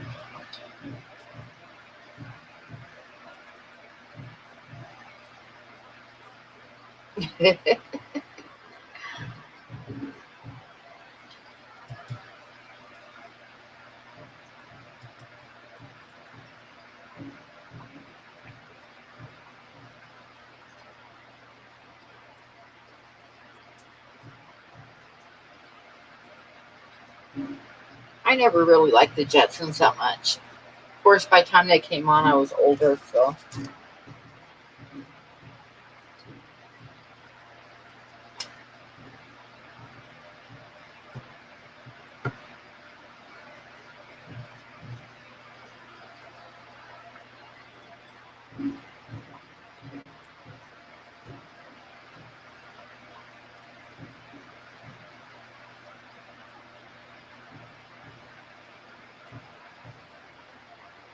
Gilligan's Island, oh my god. That sure was horrible. It was funny for a while, but yeah, that it used to be years ago. That's reruns just all the time.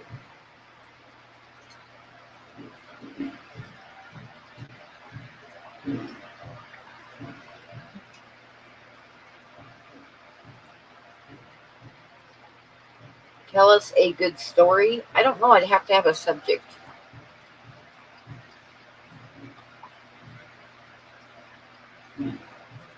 Pam Slayer of Drapes. Yeah, it is that. It is that. Breaker of coffee cups, Slayer of drapes, breaker of siphon hoses.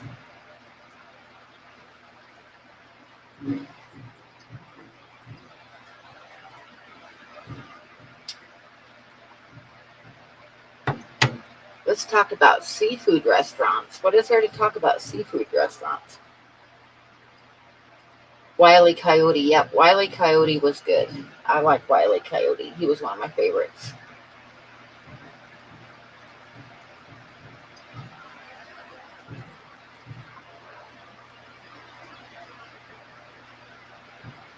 Yep, exactly, Big B.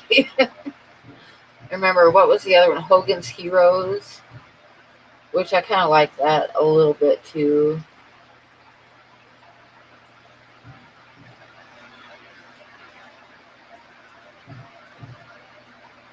You live near a bunch of seafood restaurants? Nice.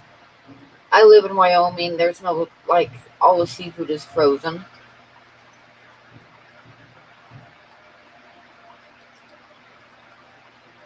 When I lived on Cape Cod, though, I used to get every Friday, I'd go down to there was a big fish market that was right on the canal where all the fishing boats docked. And they would buy fish right off the boats. And, like, you could see when the swinging doors would open when they went in and out of the back. You could see them in the back just cutting up great big tunas and stuff. It was definitely very fresh.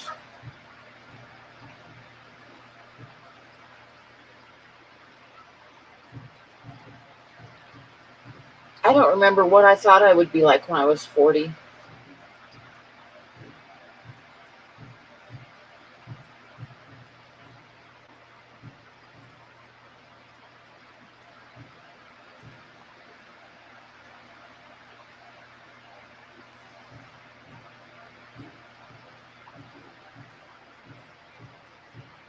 Any story not told in the John Pam collab. In other words, no ghosty stories.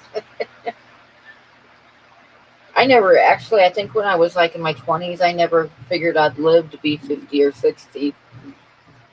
So I didn't really think about it.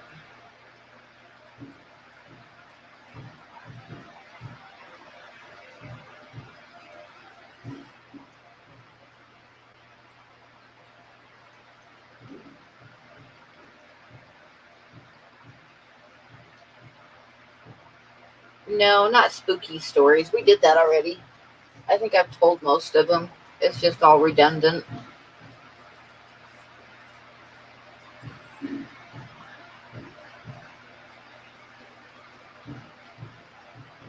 Oh, your ghost dog visited you? That's awesome.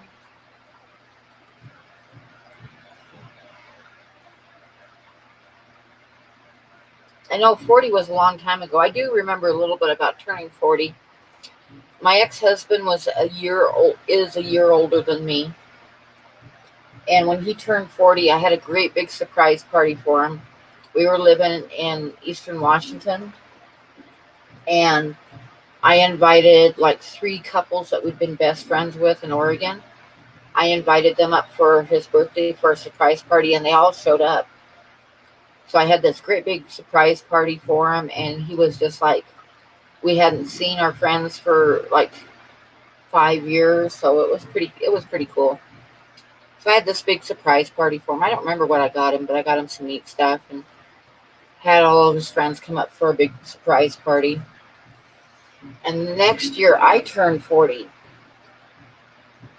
And on my birthday, he got home from work and he walked in the door and he slammed a new fishing reel on the counter and said happy birthday and got himself a beer and went and sat in front of the fridge. Yes, I did used to have friends. It was many, many years ago, Jess. It was before I got all mean.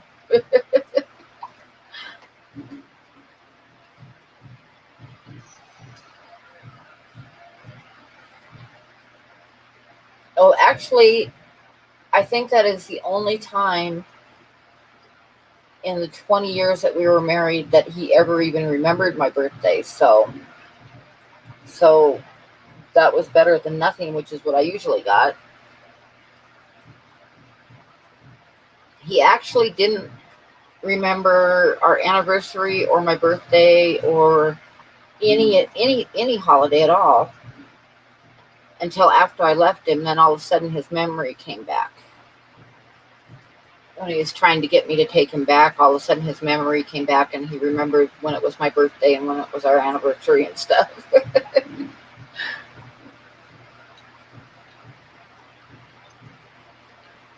So yeah, usually he didn't get me anything, so that was better than he usually did.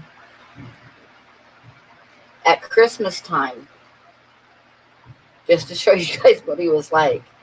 At Christmas time, our Christmas tradition is we would open up Christmas presents on Christmas Eve with the kids, and then Santa Claus came during the night and filled up the stockings. So the kids would open up their presents on Christmas Eve, and then Christmas morning they would rush downstairs and have stockings full of stuff, right? So everybody had a stocking hung up. I mean, like me and him too. And I would always get stuff for the kids to fill up their stockings beforehand, make sure there was enough to have everybody's stocking brimming full with stuff, including his. And I would like sneak downstairs after the kids were in bed, and I would fill up their stockings, and I would fill up his stocking, and then I would put some oranges in my stocking so that the kids never noticed that my stocking was always empty because he never even friggin' got anything from my stocking. So I'd always like fill up everybody's stockings and then fill up mine with oranges.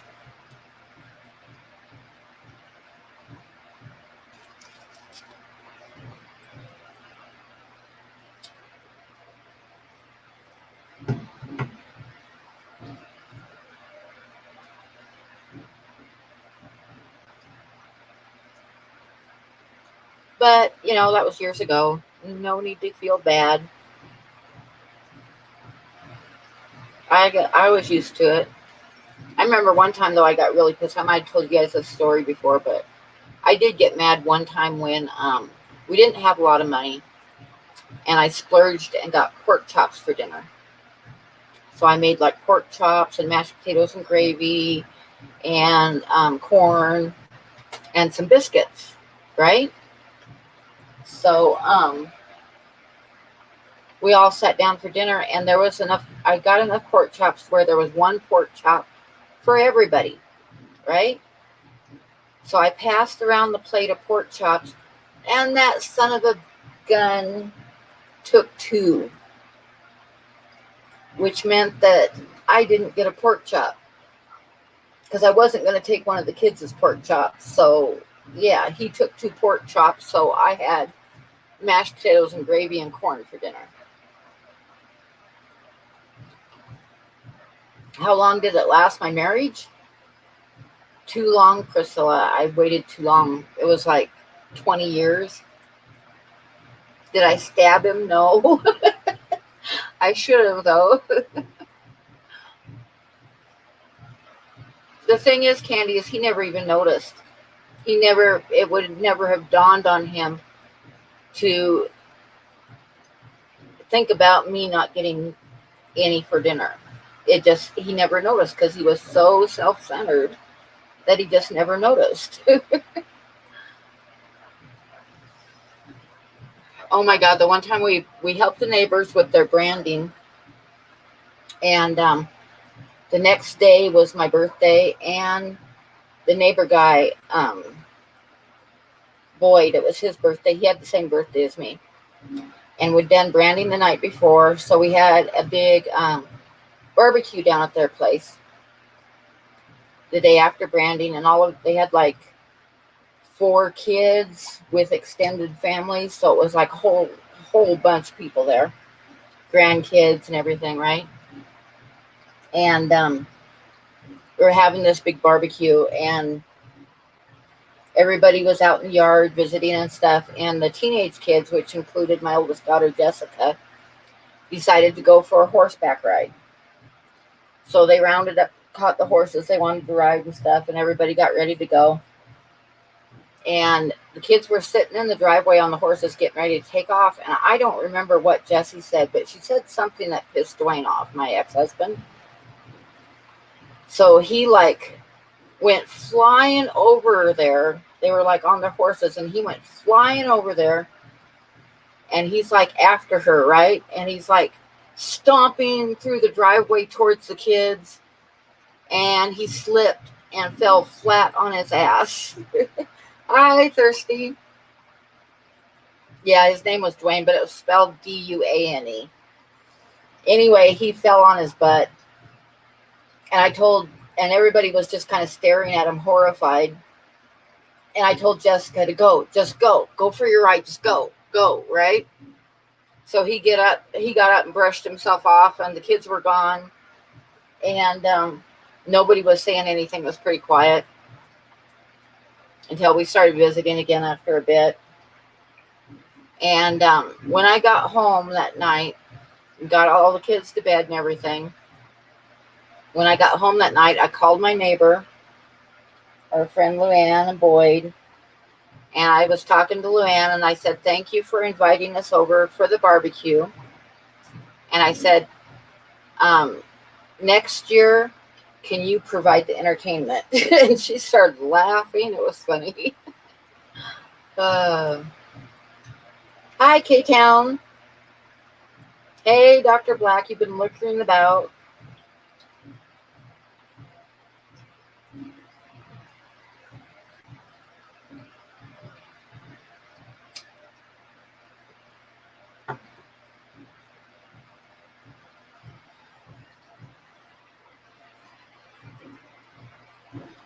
Lots of life insurance, maybe not so much life left after that kind of crap. Yeah, no kidding. Oh, 1 year for our anniversary. I invited Boyd and Luann, the people that live next to us, but we always helped with their branding and stuff, and she was the 4-H leader for the kids. And one year on our anniversary, I invited Boyd and Luann over for dinner, and I made a cake for dessert, and I cut it into the shape of a tombstone, and I put a bunch of food coloring until it was a nice dark gray, and I frosted it like with dark gray frosting, and I put Pam and Dwayne and the year that we were married until the present year. And they thought it was funny. He didn't think it was funny at all because he didn't have a good sense of humor. Yeah. But what was really funny about it was a couple days later, Luann called me and she said that Boyd, her husband, had told her that this was like about 2 days later. He told her that he didn't know if he needed to go to the doctor or not. And she asked him why, and it was because his poop was gray. It was from all the food coloring in the cake. um,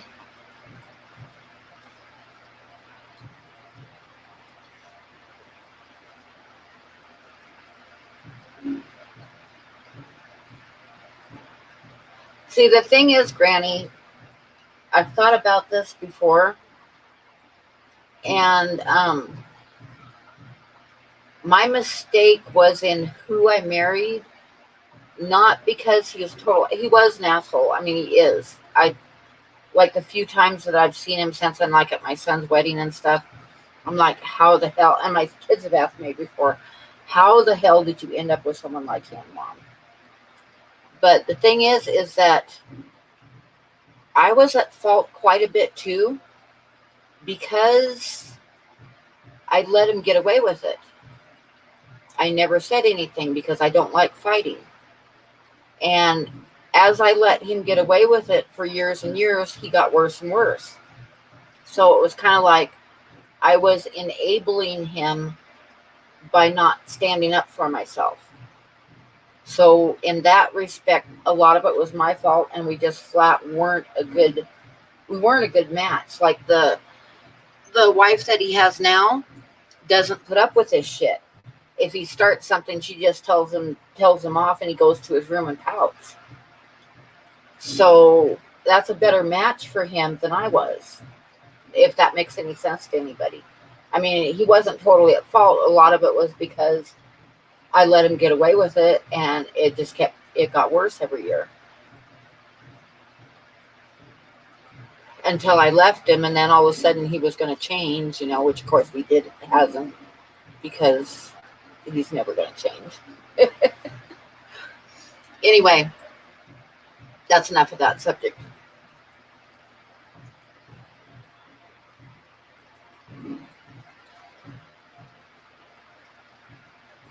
Foxglove extract tastes just like sugar and very hard to detect.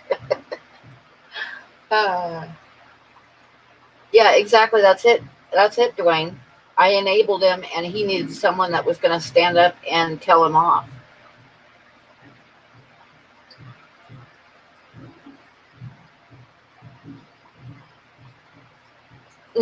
People that went to the emergency room after eating pickled beetroot.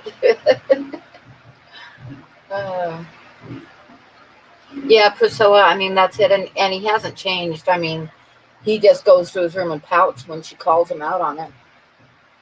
But I wasn't a good match for him because I never said anything.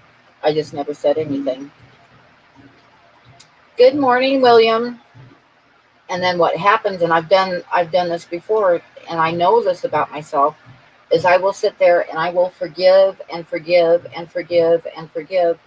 But then when I'm done, I'm just flat done. And there's no going back on it. There's no I'll change or anything like that. I'm just done. So in that way, I'm not very good, because I don't talk things out or anything. I just don't say anything. And then when I'm done, I'm just done. If that makes sense.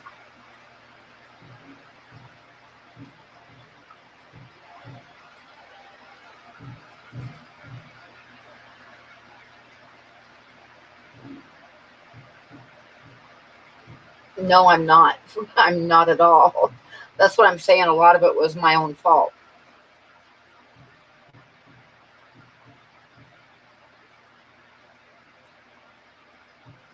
And it was the same thing. Megan's dad, I've got 4 kids, and 3 of them are with my ex-husband, and then Megan is my youngest one, and she's got a different father. And with her dad, it was the same thing. I mean,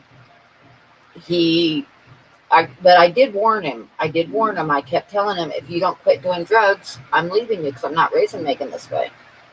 And then he would quit for a couple months and then start up again. And when I left him, he was on the phone crying and saying he promised to change and stuff. But I'm kind of bad that way, because when I'm done, I'm done. Hi, alien.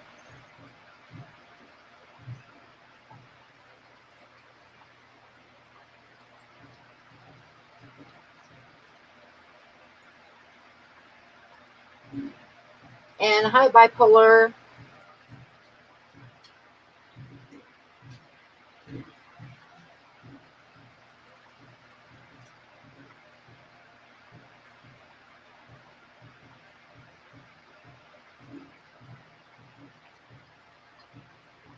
No, I'm not, Priscilla. I am mean. I am a mean old lady.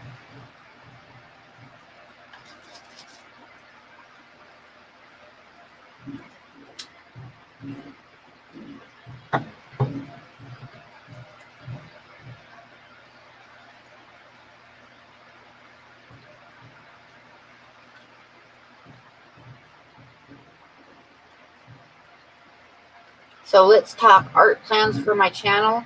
Well, I'm going to be mixing my art up with the fish stuff. So I'm going to get that camera running and do some little drawing of those little drawings I was talking about. The little, like, baseball card size drawings. And I'll do a video of them once I get the camera figured out, and post that mixed in with my fish stuff. Yeah, exactly, Dwayne.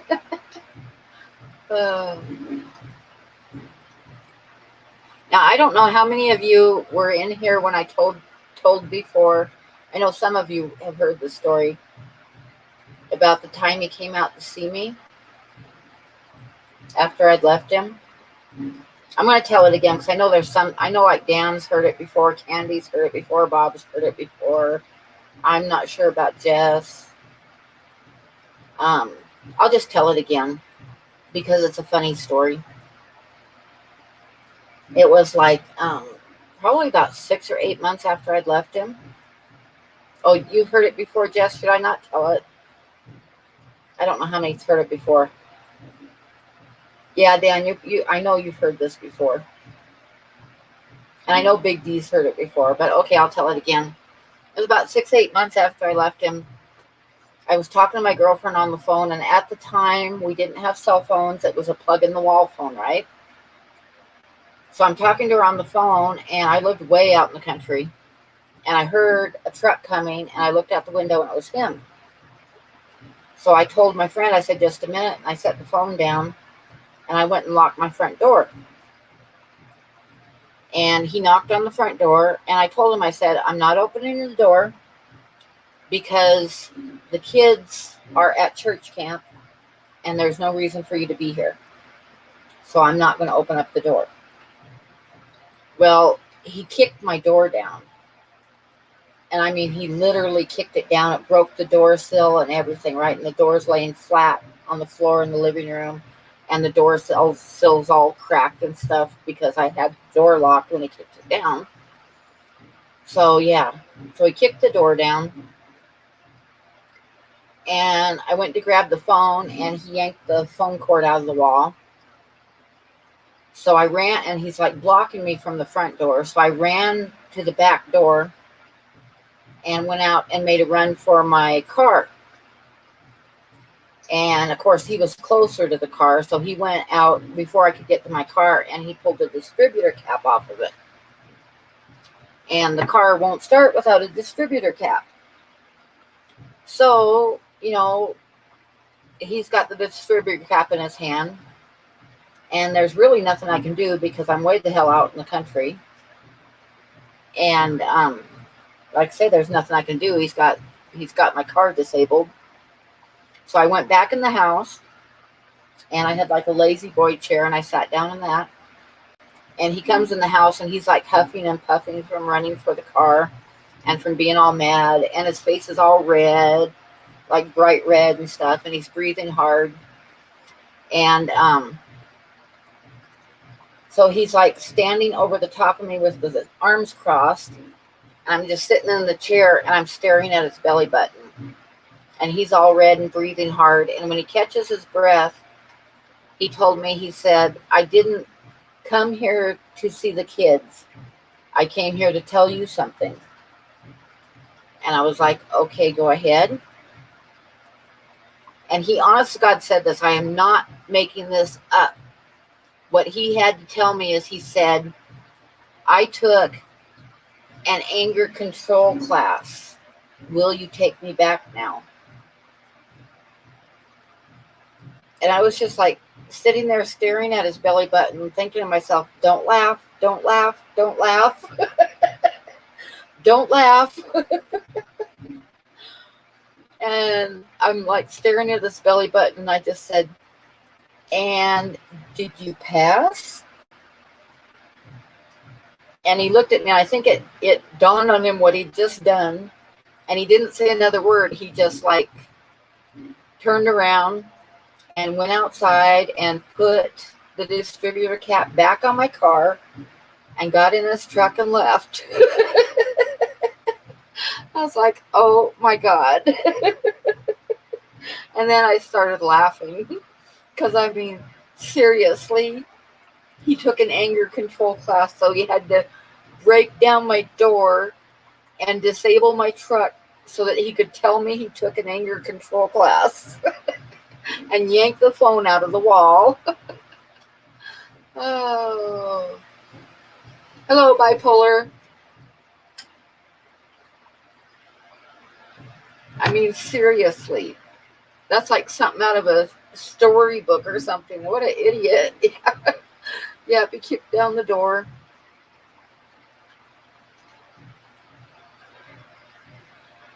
Oh, Jess, that's the thing about me, is I have always laughed.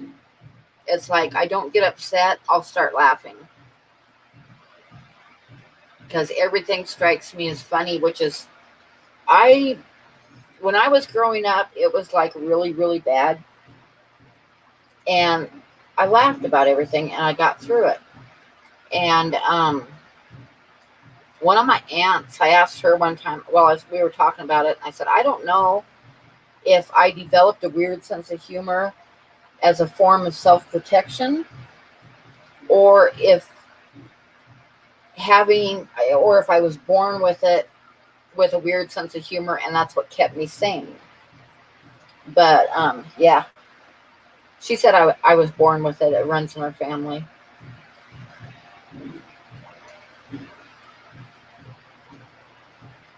I don't even know Priscilla, but I know that he is like a member of the Tea Party, and he does like cowboy poetry. And the kids tell me that when his new wife like doesn't put up with his shit, he'll go back in his bedroom and pout. Oh my God, Jess. His new wife hates me and says nasty things about me all the time, which is kind of strange because I don't know her. And she tells the kids that I'm a drug addict and da da da da da da da, right? Which is just stupid. But I figured out why, because Courtney was talking to me one time and she said that, like, for an example, she said she was there for Thanksgiving dinner and Dwayne is sitting there eating dinner and he stops and he tells everybody, he says, now, Pam was a really good cook. She could really put out a good Thanksgiving dinner. Well, yeah, his new wife hates me. Of course she hates me because he's a fucking idiot. Oh.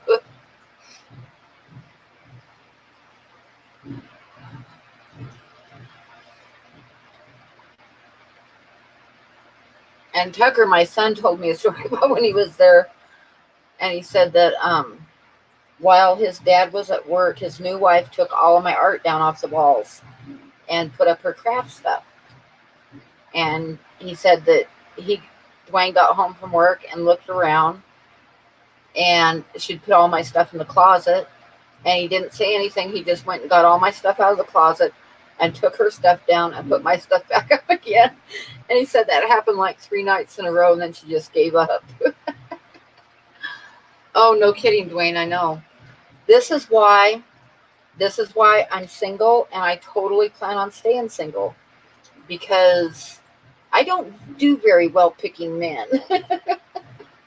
This is a true story.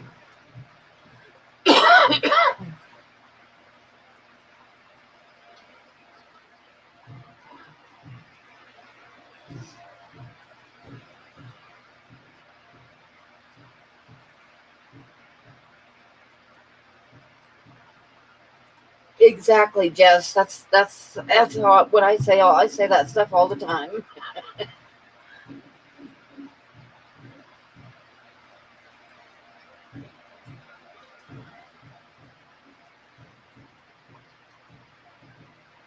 Exactly, thirsty. I'm going to highlight that one. That is how I've always felt. It's like my ex-husband had a bad temper, and if anything went wrong, you could count on him breaking stuff. And it's like, why?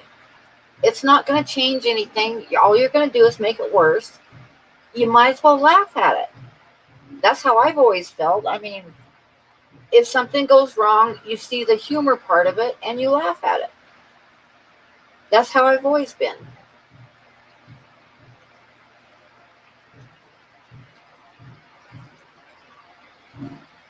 Nah, there is no right one for me. I don't plan on even dating anymore. I'm good. I am happy by myself. And I mean that like some people would feel sorry for me and think that I'm lonely or something, and I'm not. I really, really like being by myself. I enjoy it. I'm very happy. I don't want a man. I've been there, done that. Nothing wrong with men. It's just I don't do very good picking them. And I would rather be by myself. I enjoy my own company.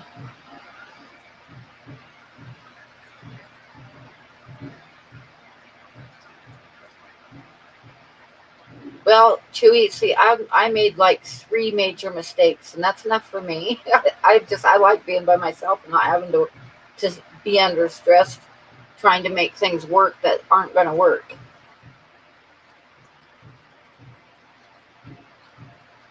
What if they find me? They will not find me because I stay in my house. Dating is too much work. Exactly. I would just rather stay in my house and do my drawing and painting and let the world go by. Yep, just see, I know, and that's a lot of men are like that. A lot of men can be your best friend. It's just I was never very good at picking out the man. You know how if you to make a they always say that to make a relationship work, you've got to compromise. But I was always the one compromising. And now I don't have to compromise. I can just be myself. I can listen to what music I want to listen to. I can do what I want to do. If I want to drink a pot of coffee for dinner and stay up all night painting, I can, because there's nobody there to tell me I can't. So there you go.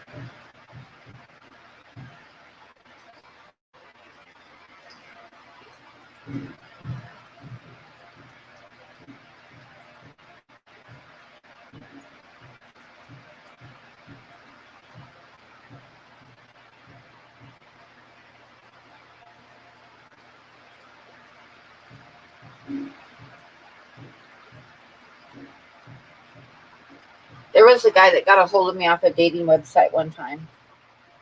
And I know some of you people have heard this story too, but it's still funny. He got a hold of me and he started out with he could tell by reading my profile that we were opposites, but sometimes opposites attract. So he decided to get a hold of me, right? So I'm like, okay. So I'm talking to him a little bit, and we started talking politics, which is not a good thing. And he told me that if I wanted to know what was really going on in the world, I should listen to Rush Limbaugh. Rush Limbaugh. I have listened to Rush Limbaugh because my husband always listened to him every fucking day. So I told this guy that I would rather scrape my boobies off with a rusty Brillo pad than listen to Rush Limbaugh for 5 minutes. And he quit talking to me. that was the end of him trying to have a conversation with me. Oh dear.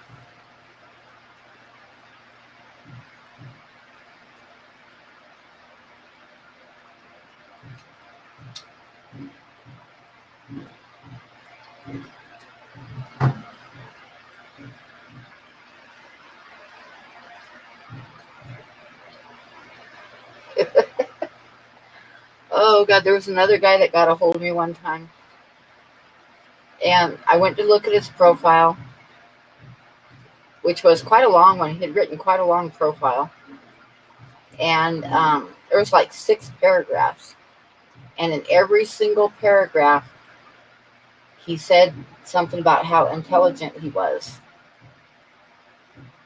So I'm like, okay, number one, if you have to keep bringing up how intelligent you are, then you're trying to convince somebody, and probably you're trying to convince yourself. But all that aside, if you're going to brag about being intelligent, you should spell it right. You should spell intelligent right. Agreed? Oh.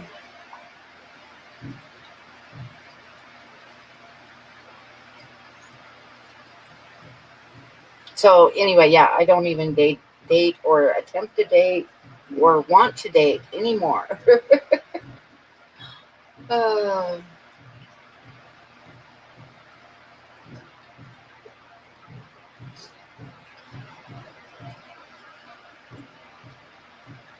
what, Jess?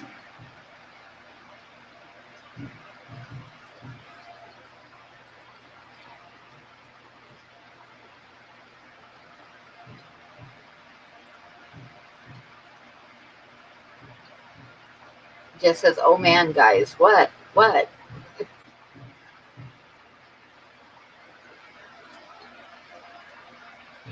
You're not going to state any more of your ideas?"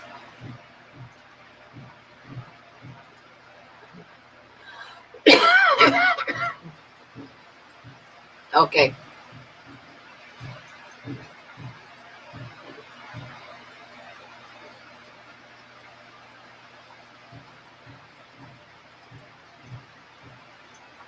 Oh man, you had a date where the second question out of her mouth was, "How much do you earn?"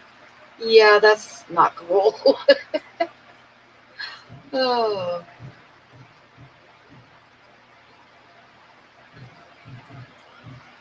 I was at an art show when I lived in Livingston, like one of those where you set up tents and stuff, and sell your art.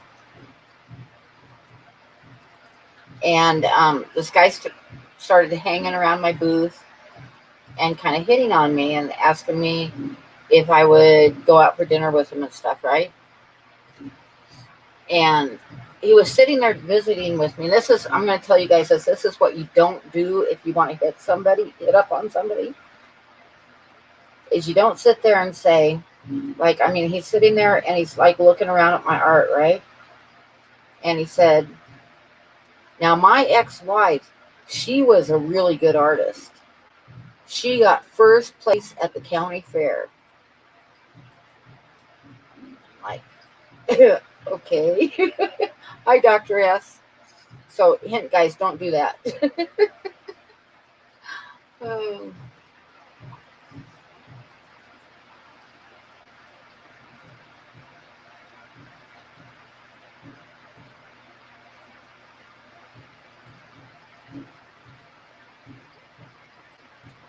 Yeah, the county fair, Priscilla. And then to add to it, the next day he showed up in the afternoon and he asked me if I'd sold anything. Well, I'd sold a painting that I did of some pelicans, 3 pelicans. And I told him that I'd sold that painting, and he says, "You sold the painting of the seagulls?" Well, it wasn't a painting of seagulls. It was a painting of 3 pelicans. And then he said, he's kind of like rubbing his head, and he says, "I didn't think that you'd sell any of your stuff here." I was like, okay, that's some more brownie points out the window.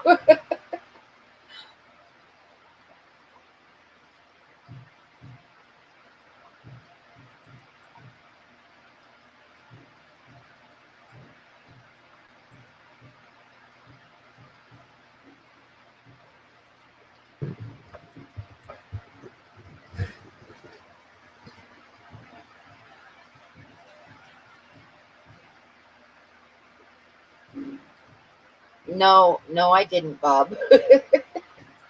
Nope, that was a no-go. He tried calling me about 4 times after the art show was over, and I just didn't answer the phone.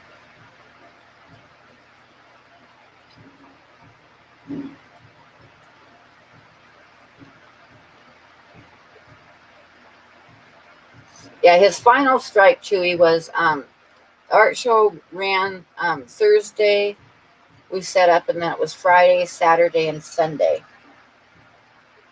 And on Saturday night, a thunderstorm hit with 60-mile-an-hour winds, and I had to drop the tarp that I had set up really fast, take all my paintings down, lay them in neatly in a pile in the middle, and then drop the tarp and cover up my paintings and hold it down in the wind while it was pouring down rain and stuff, right? Well, in order to drop it really fast, I mean, the way that I had it set up, it kind of did some damage to the gazebo and stuff. And the next day I had to have it set up by 10 o'clock in the morning again.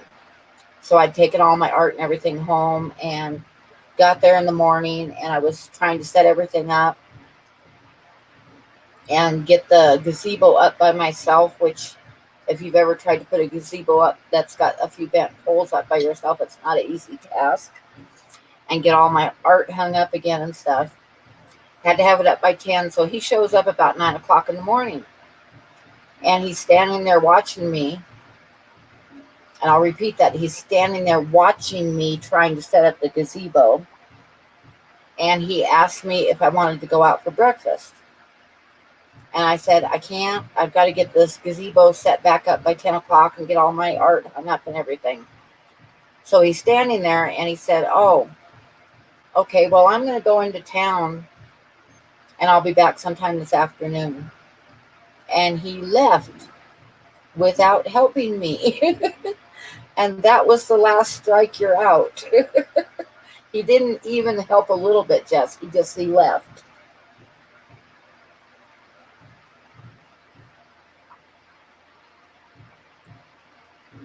Nope, didn't offer to bring breakfast. Nope. He said he'd see me that afternoon, and he left.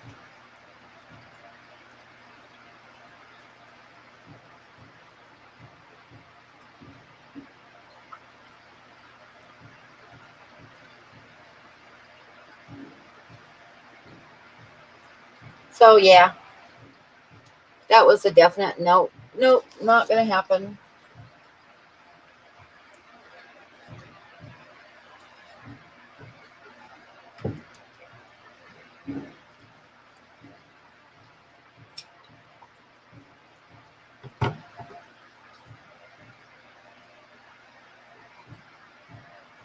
Have you guys seen the YouTube video of Tammy and Jim getting the new Kentucky Fried Chicken Cheeto sandwich? No, I have not seen it. And a Kentucky Fried Chicken Cheeto sandwich sounds kind of gross.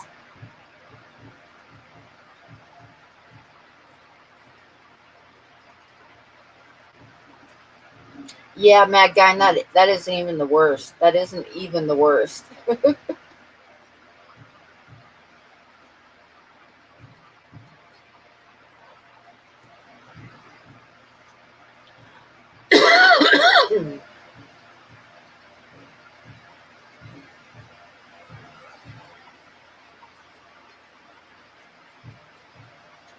Yes, this is why I'm single. And this is why I don't date. And this is why if someone acts interested in me, I turn and run.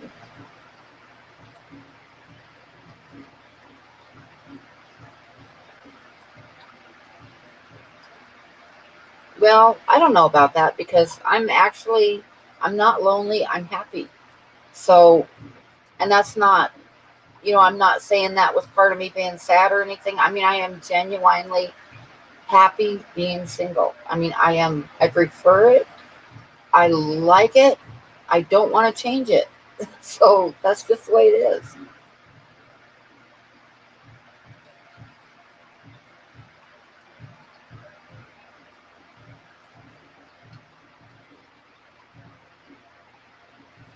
Well, I don't have a bat, Jess, but what I have a can of bear spray by my front door. Yep, and you're never alone with pets. I got my buddy for a while yet anyway, and I got cats. Exactly, Jess. I mean, I'm happy. I'm not going to change it. It's like, no, I don't want to take care of anybody. I don't want to. I just don't want to deal with it. I just don't want to deal with it. I like being by myself. And yes, I know there are some really good men out there, but I just don't want to deal with it anymore.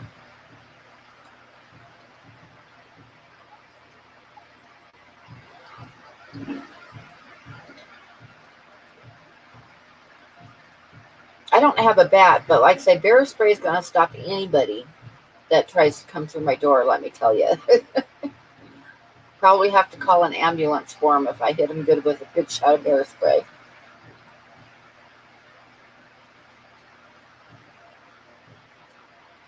Ah, you didn't miss anything, Ed. Your cat slept on your keyboard. Oh,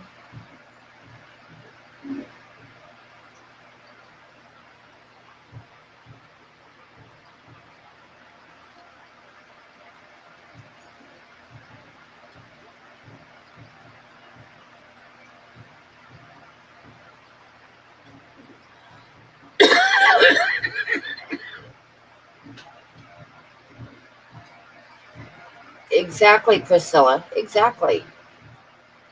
I have total freedom. Like I say, I don't have to cook dinner. I can make a pot of coffee for dinner if I want to. I can stay up all night painting if I want to. I can, like, go out and look for wildlife all day long and come home and fix myself a pot of coffee and stay up all night painting. And there's nobody going to ask me where I've been or where's dinner or anything like that. And I can totally listen to whatever music I want to listen to. I don't have to watch TV because I don't like TV. I can just totally be myself.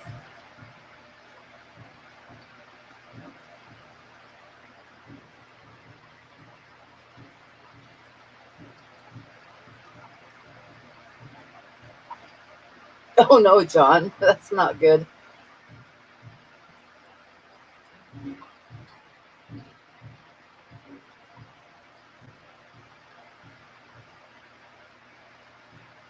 Oh no, Ed, that's funny. That's exactly right, Dwayne. Yep, I can wear whatever shoes I want. Um, I can I can sleep all over the bed. I can do whatever I want to do.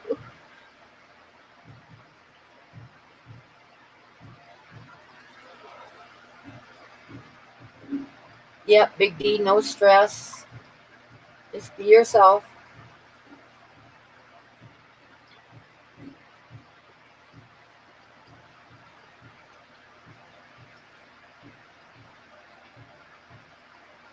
Yep, you can drink chocolate milk forever. I can drink coffee forever.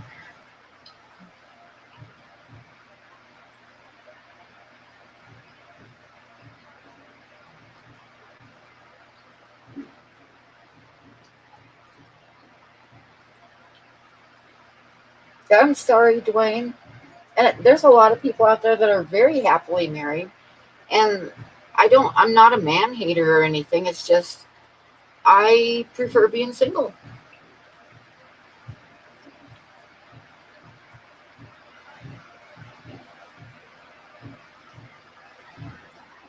And I don't, in all honesty, I don't like sit there and think that I'm lonely or anything like that. I just like live my life and I'm happy. And a lot of days I don't go outside at all except to take Buddy out to go potty, and I don't speak to anybody for days at a time except on the internet, and I'm good. Well, yeah, but you're young, 44, so that's why. If I was young, I'd probably feel different, but I've been there, done that, and I'm happy the way I am.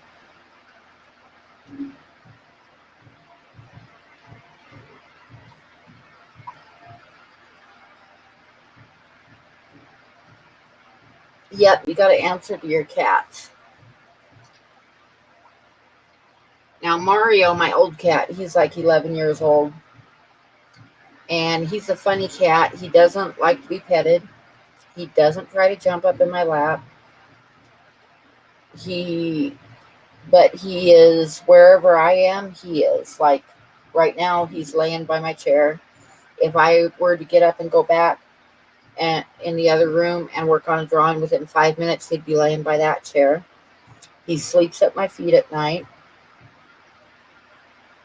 He's just got to be wherever I am, but he doesn't want to be petted or anything. But one day, when I was still working, I ran out of cat food.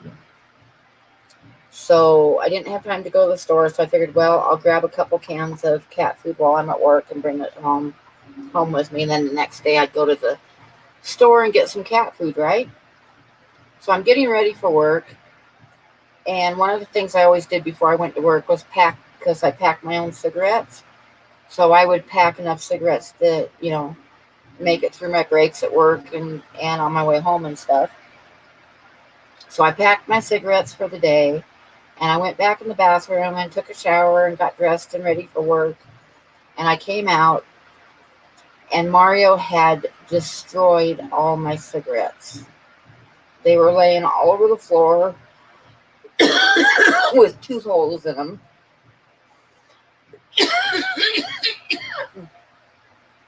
So, yeah, you do have to answer to your cat. Because he was pissed because I didn't have any food for him. Yeah, he's a control freak. And I'm going to go get myself another cup of coffee. I'll be right back.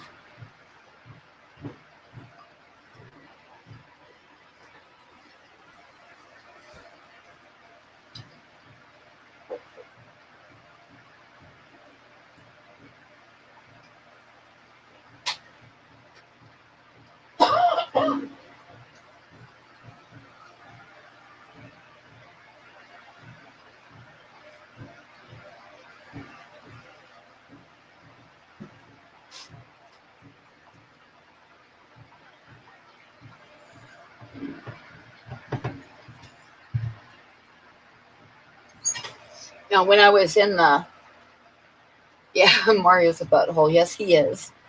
When I was in the hospital for a week,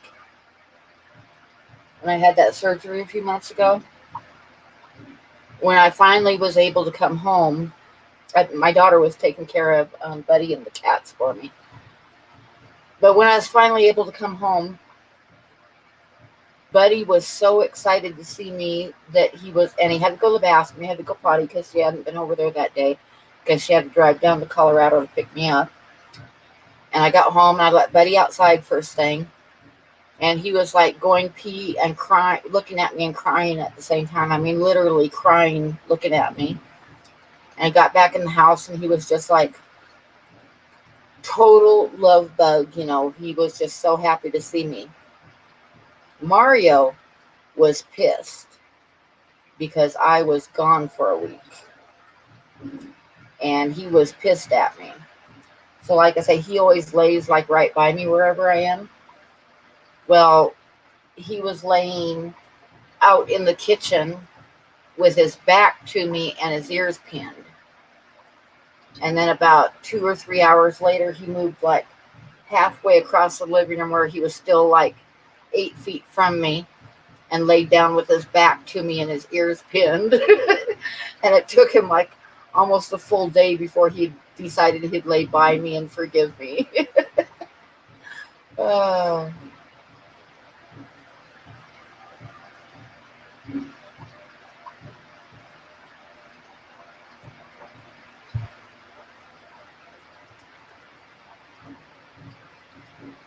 so yeah, Mario's kind of a jerk.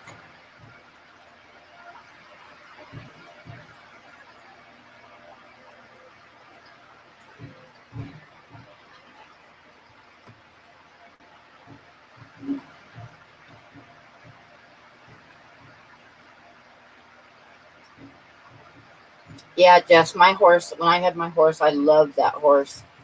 She would do anything I asked her to, but she hated men. And she wouldn't do anything for my ex-husband, but she would do anything for me.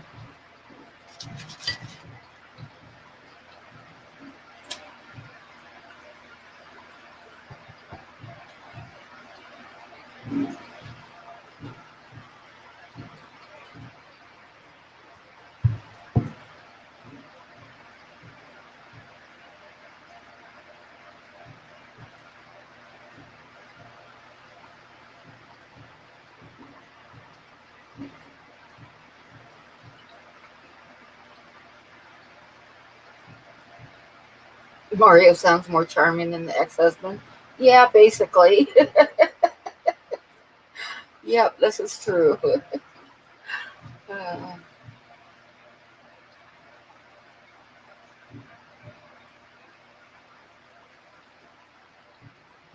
Mario started out, he was supposed to be Jesse's, or not Jesse, Megan, my youngest daughter. He was supposed to be her cat. We rescued him when he was a little tiny kitten that just barely had his eyes open. And his mother was a feral cat. And she had moved her litter of kittens into my neighbor's doghouse. And Megan heard a bunch of racket in the yard, and she went out and looked, and the neighbor's dogs had two of the kittens.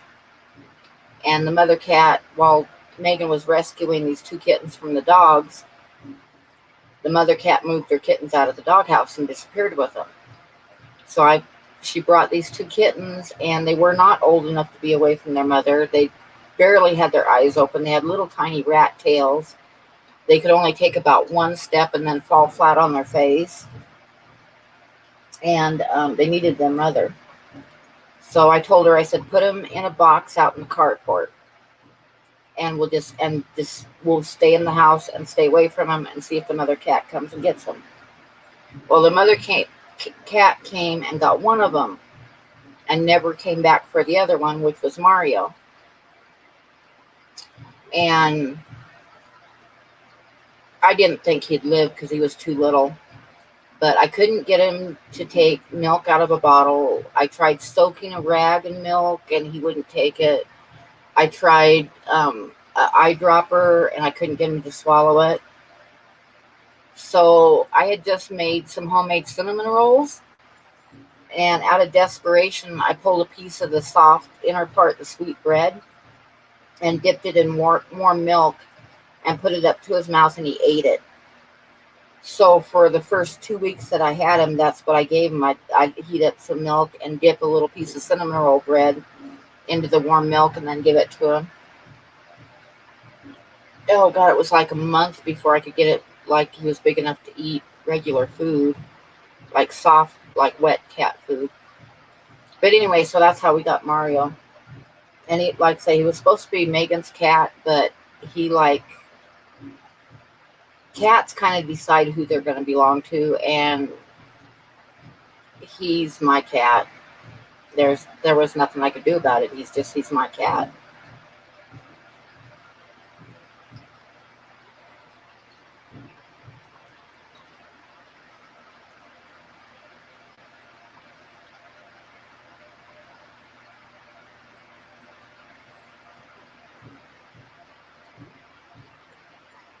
And it's funny because Megan loves him. And when she moved out, she wanted to take him with her, but he wouldn't have been happy, and she knows it because he's my cat. You know? Yeah, cats don't have owners; they own you, and they pick who's going to belong to them. It was funny though because when my son was staying with me, and I went to town one day, and he stayed home, and he told me that as soon as my truck pulled out of the driveway, Mario was running from window to window, meowing and watching me leave. And then the same thing when I got home, he was running from window to window, watching the truck pull in the driveway. Well, like I come in the house with an armload of groceries, and he's just laying on the floor, and he looks up at me like, "Oh, were you gone?" And then goes back to sleep again. I'm like, cats are sons of bitches, I'm telling you.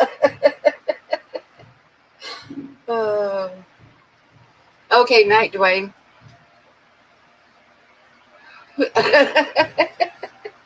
Oh no, you're gonna have nightmares.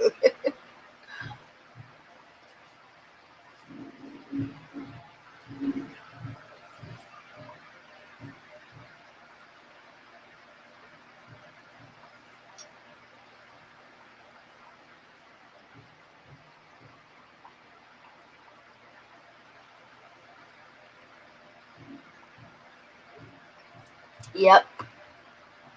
Heaven forbid that Mario would ever show affection. It would probably kill him.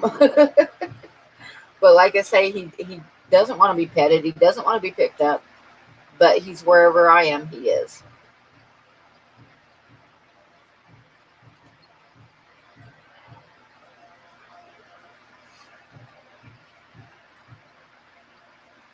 Hi, Jay. Oh, hi, not Nola Jane.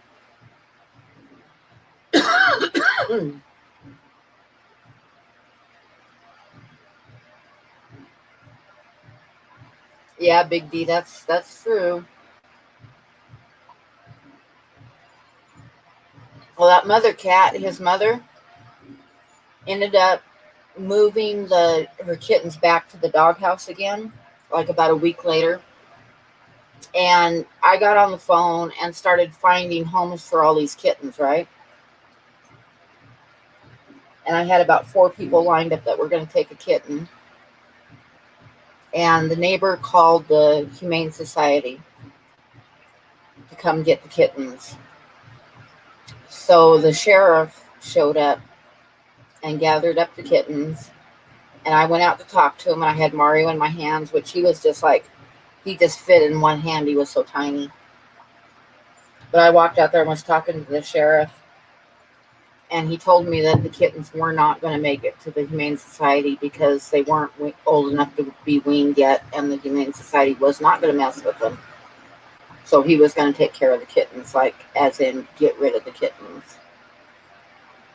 And he looked at me and asked me if I wanted him to take that one too, and I was like, no. So anyway, that's how I got Mario, and he's 11 years old now.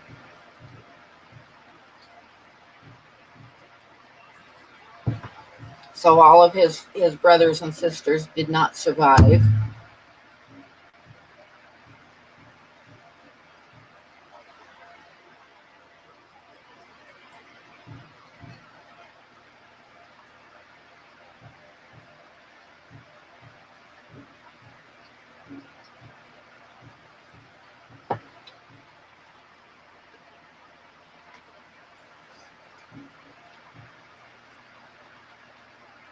You found out that the cat who ran away when we got a second cat still lives with her new human, and she's 21 years old. Wow.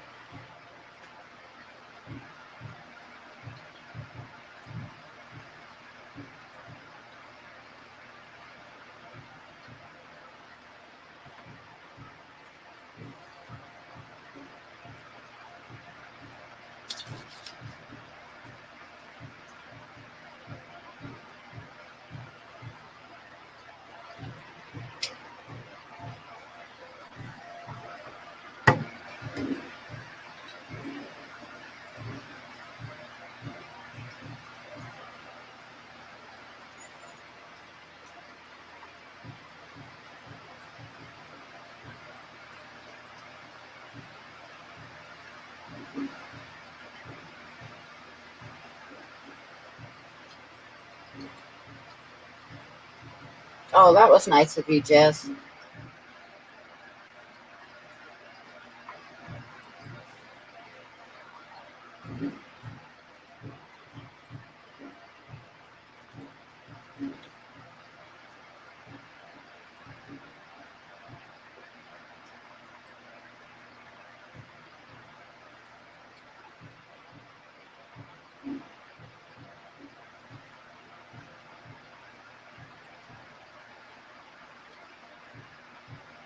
You had the supplement feed for 3 weeks. Yeah, I'd had Mario about, I think about 2 or 3 weeks, and Courtney came, one of my daughters, she came to visit, and she's like, there's something wrong with that kitten. His belly's huge. And I'm like, he just ate. And she's like, no, no, we got to take him to the vet and make sure he's okay. And she was insistent, so I was like, oh, okay. So I took him to the vet, and she looked him over, and she said he was fine, but she said he's not old enough to wean yet, and she told me to go get a special formula, like powdered milk stuff for kittens for him. And it was super expensive, so I didn't get it. I just kept feeding him the cinnamon rolls dipped in milk, and he did fine. Yeah, when Mario was little, I fed him about every 3 hours. I'd feed him, and he didn't eat very much at each time, but I'd get a little bit of food down him every 2 or 3 hours.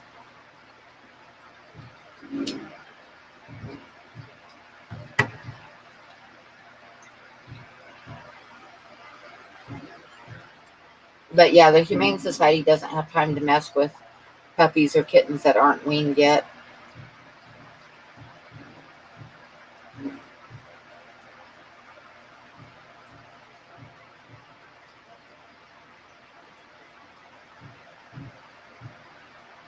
Yeah, I don't even know how old Mario was, but like I say, he still had the little rat tail, and he totally fit in the palm of my hand.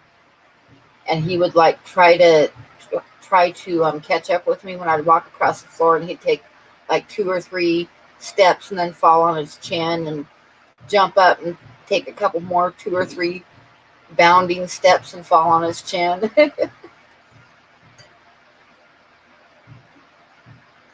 Oh, Bob, you're going to get yourself in trouble. Don't you even be saying that.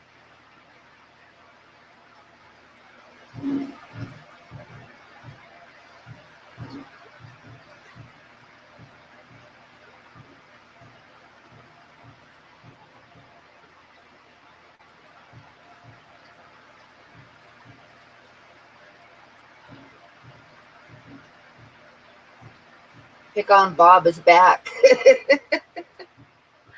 Yeah, everybody pick on Bob. He said a bad thing.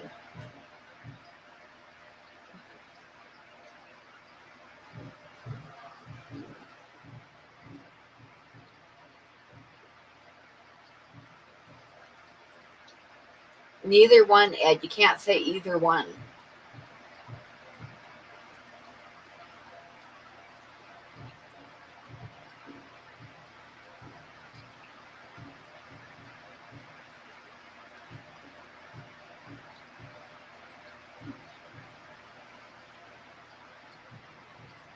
Bob says many bad things.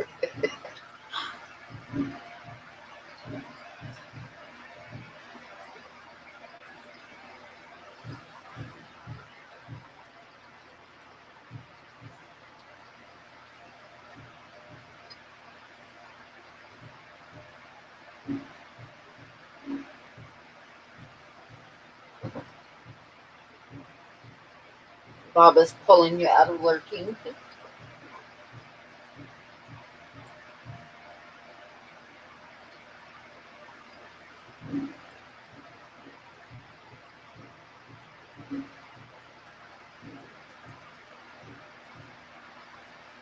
Well, if you want a horse, you've been talking about buying a place out in the country. There you go. No, I don't have to pick, Ed. Neither one of them is good.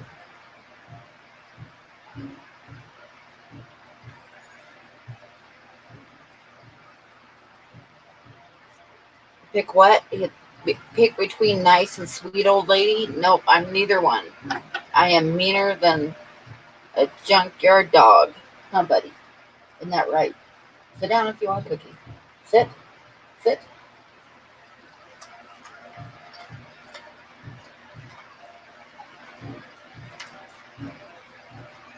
Okay, lay down.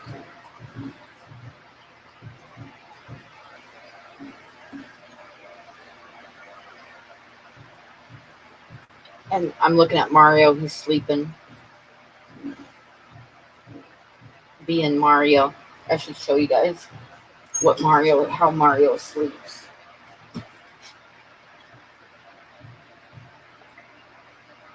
I don't know if there's enough light to see him. But there's his belly, his legs spread out, flat on his back with his belly up in the air. And he's like, "What are you pointing the camera at me for?"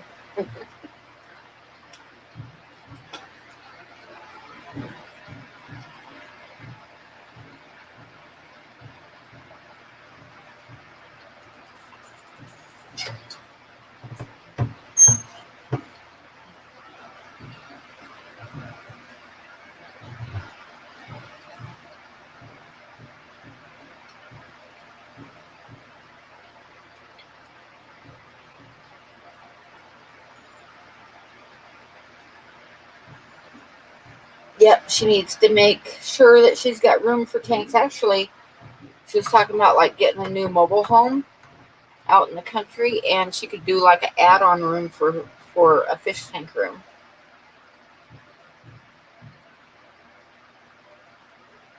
Ed, you are going to get yourself in trouble.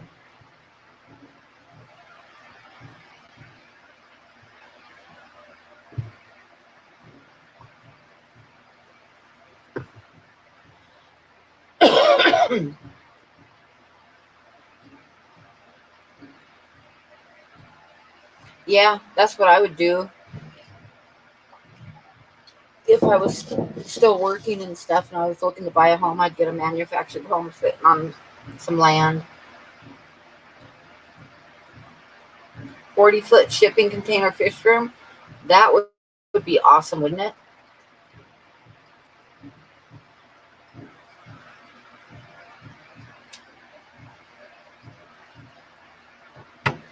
Yeah, I told you I lived in that one place that was a double wide and it had like the bathroom was bigger than the kids' bedrooms. Had a great big sunken tub, like a couple steps up to it, and then a huge sunken tub.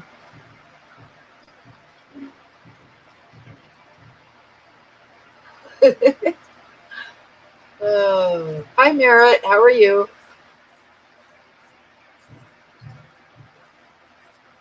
A 40-foot shipping container bathtub? That would be a big one. There's one place I rented had a really nice jacuzzi tub. I loved that jacuzzi tub. And I'll tell you right now, if only I would have thought about it, you definitely don't need a man if you got a good jacuzzi tub.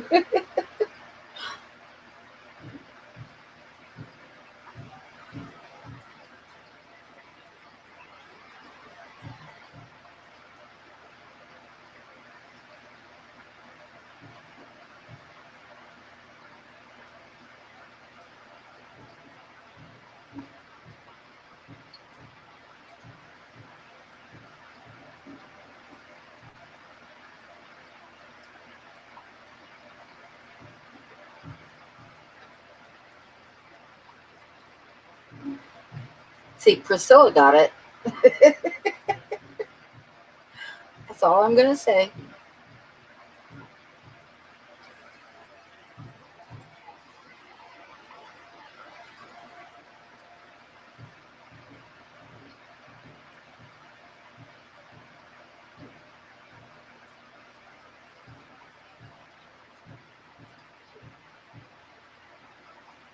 Somehow, I don't think Bob can be put in his place. Bob is his own person.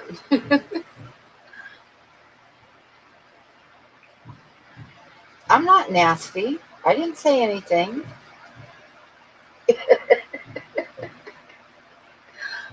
Uh,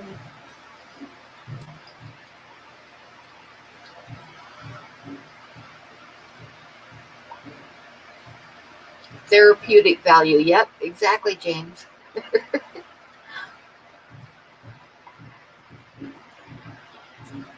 I'd get in that jacuzzi room or that jacuzzi tub every single day. Get the husband off to work, kids off to school, and I'd go get in the jacuzzi.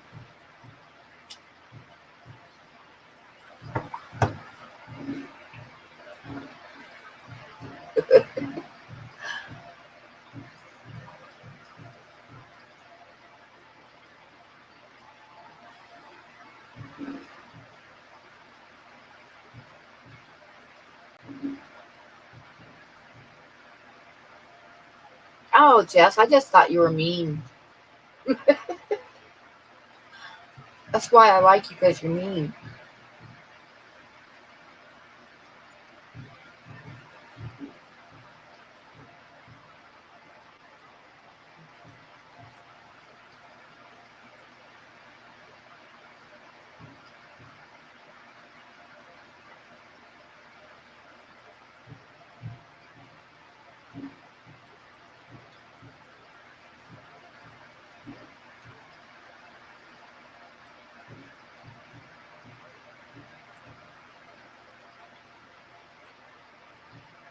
You need some whiskey. I'm driving everybody to drink now.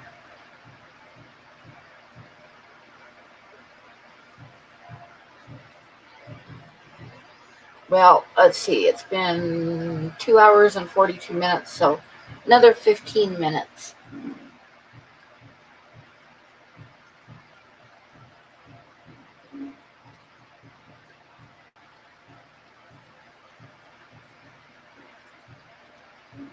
What is turkey soda?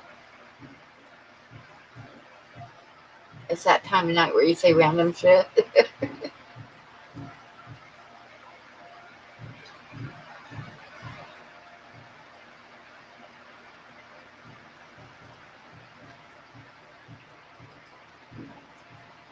I remember a couple of my uncles killed a black bear and they had it like hanging up to butcher. And this is awful to say, but when you strip the hide off a bear, it looks just like a naked man.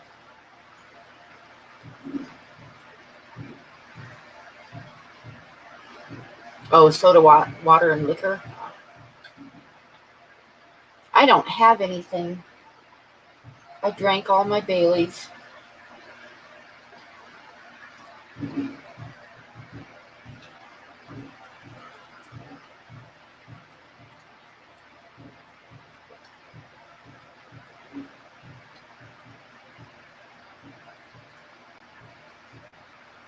It was a black bear.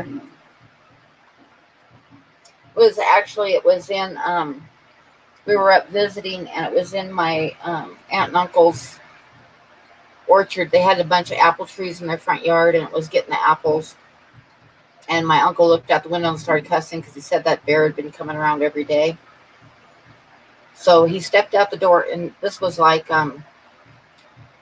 they lived way outside of Woodland, Washington, at the like up on a gravel road that was starting up the side of Mount Rainier, and they were the last house on the road. And anyway, my uncle stepped out the door and shot it. Well, he didn't kill it; it was wounded, and it ran up the road. So I think it was like, if I remember right, it was Thanksgiving or something, because a couple of my uncles were there with their kids too. And everybody jumped up and said, "Well, we can't leave a wounded bear out there. We've got to go find it." So they all piled into the truck and they asked my dad if he was coming, and he said, "Oh, he didn't have a gun with him." And they said, "Oh, we got you covered. Come on." So they followed the tracks up the road until it went off in some brambles, and then they all climbed out of the truck and they handed my dad a baseball bat. To go find a wounded bear. They gave him a baseball bat. Oh, and he's actually the one that found it, but it had crawled off in some raspberry brambles and died. So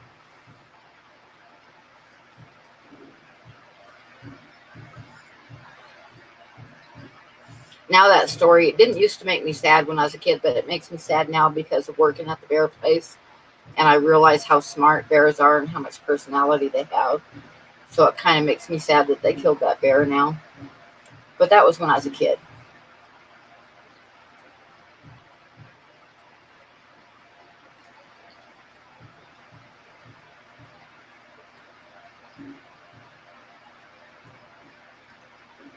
That sounds like a cool fish, Chewy.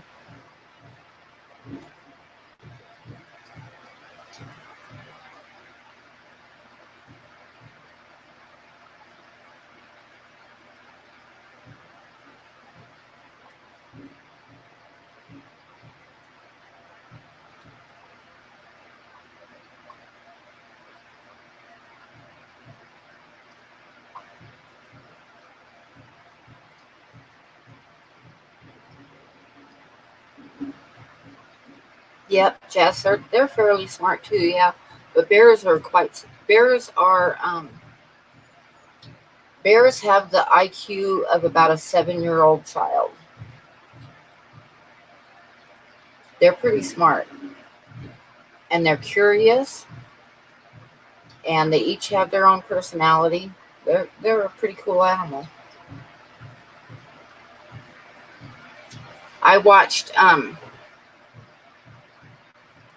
at the bear rescue place. They had two bears named Jake and Maggie. Well, they had more bears than that, but Jake and Maggie always came out together. They were rescued together, and when they brought them out into the pen to play, they brought each one of, like, they'd bring out two bears at a time into this big open area with a waterfall and stuff to play for a while, and that's where you got to see them, right? So they always let Jake and Maggie out together, and I was there watching them one day, and they were about 4 years old, and they always threw different things out in the pen for them to play with and stuff. And they had thrown a deer carcass out there for them to mess around with. And Jake had stuck his head down into the deer skull. And when he raised up, he had the deer skull like stuck on his nose and part of his face. And it scared the shit out of Maggie, and she took off running. And Jake decided that that was pretty funny. And he started chasing her around the pen with this deer skull on his face. And she was running from him, terrified. And you could just see that he was just enjoying the hell out of it. It was pretty funny to watch.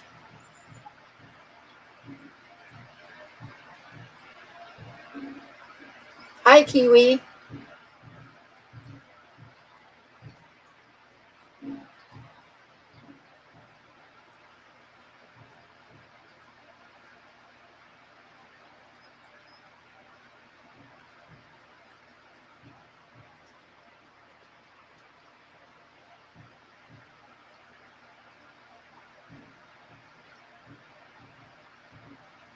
One time when I was out hiking, I saw like on the ridge on the other side of the canyon from me. It was like real early in the spring, and there was snow on the ground.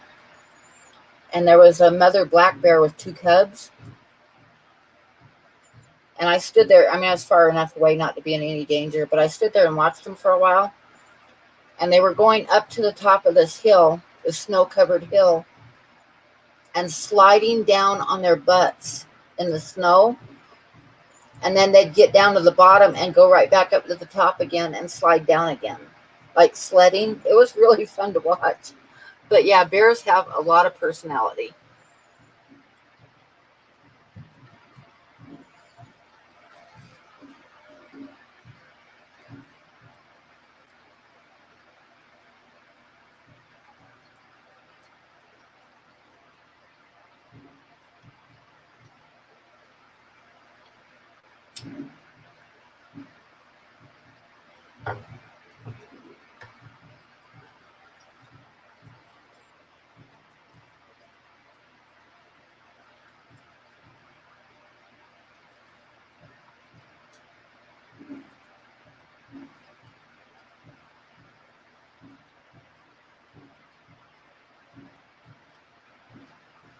You're just waiting for scientists to make fake meat that tastes as good. It's gonna be it'll happen. They're working on it.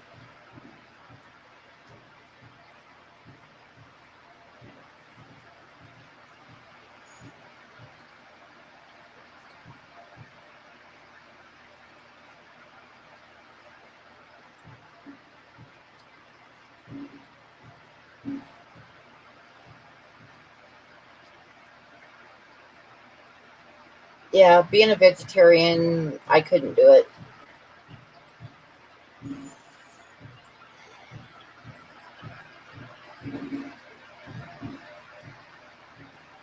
I remember one time I was talking to one of my aunts on the phone. It was just before Thanksgiving,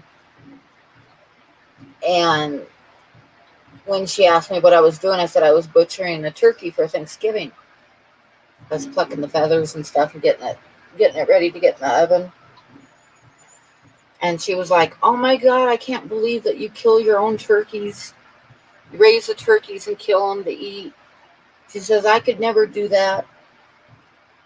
And I asked her, I said, "Well, what are you having for Thanksgiving?" And she says, "Well, I'm having turkey, but it's from the grocery store." I said, "Well, what do you think they grow them wrapped in a package?" I mean, they don't grow that way. They're turkeys.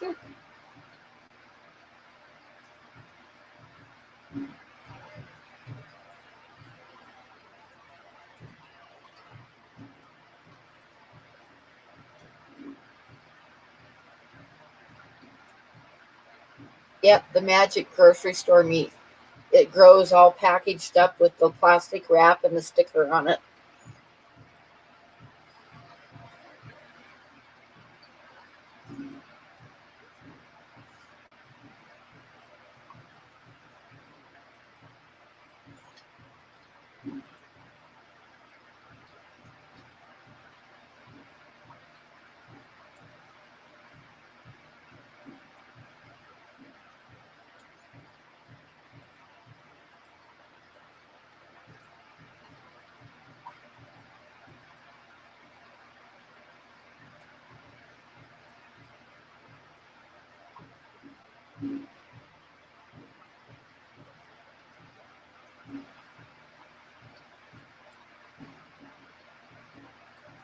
Got disconnected. What did I miss? Nothing. Just me bullshitting.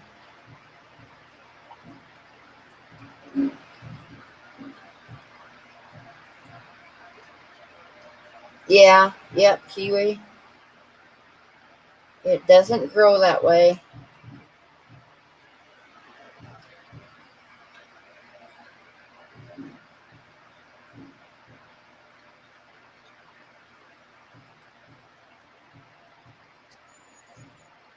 When the kids were little, we had like a small farm, and I always grew our own stuff. We'd have get some hogs every year and some sheep. Hello, New England Inler.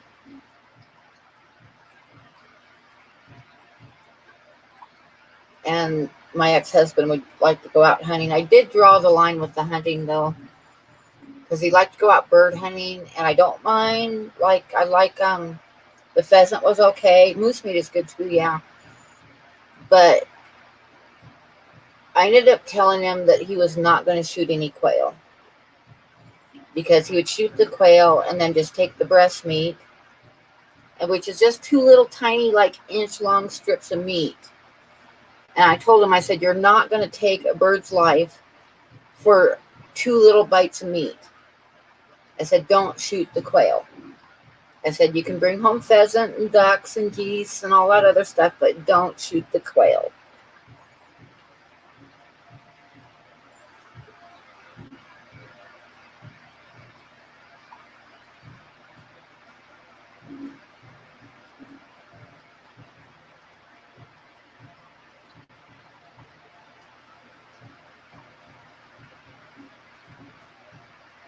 Yeah, it's not worth taking a bird's life to get two little tiny pieces of meat. No, no, that's just ridiculous.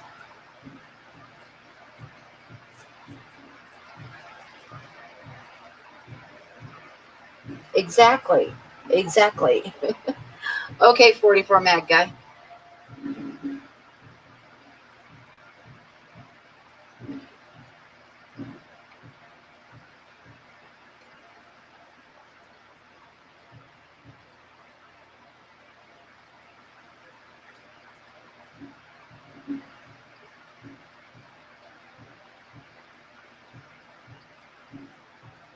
Yeah, moose meat is good and bear is good.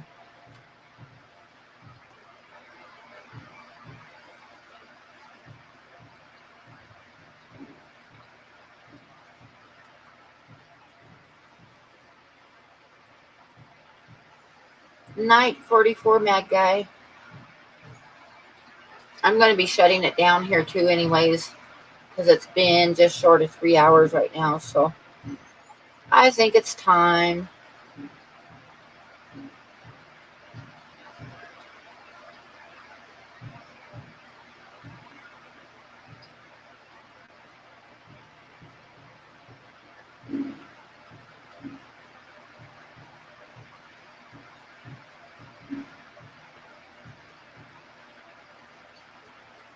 Yeah, venison is good. Okay, guys, I'm going to call it a night. So thank you, everybody, for coming. And I'll see you all next week. Have a good night.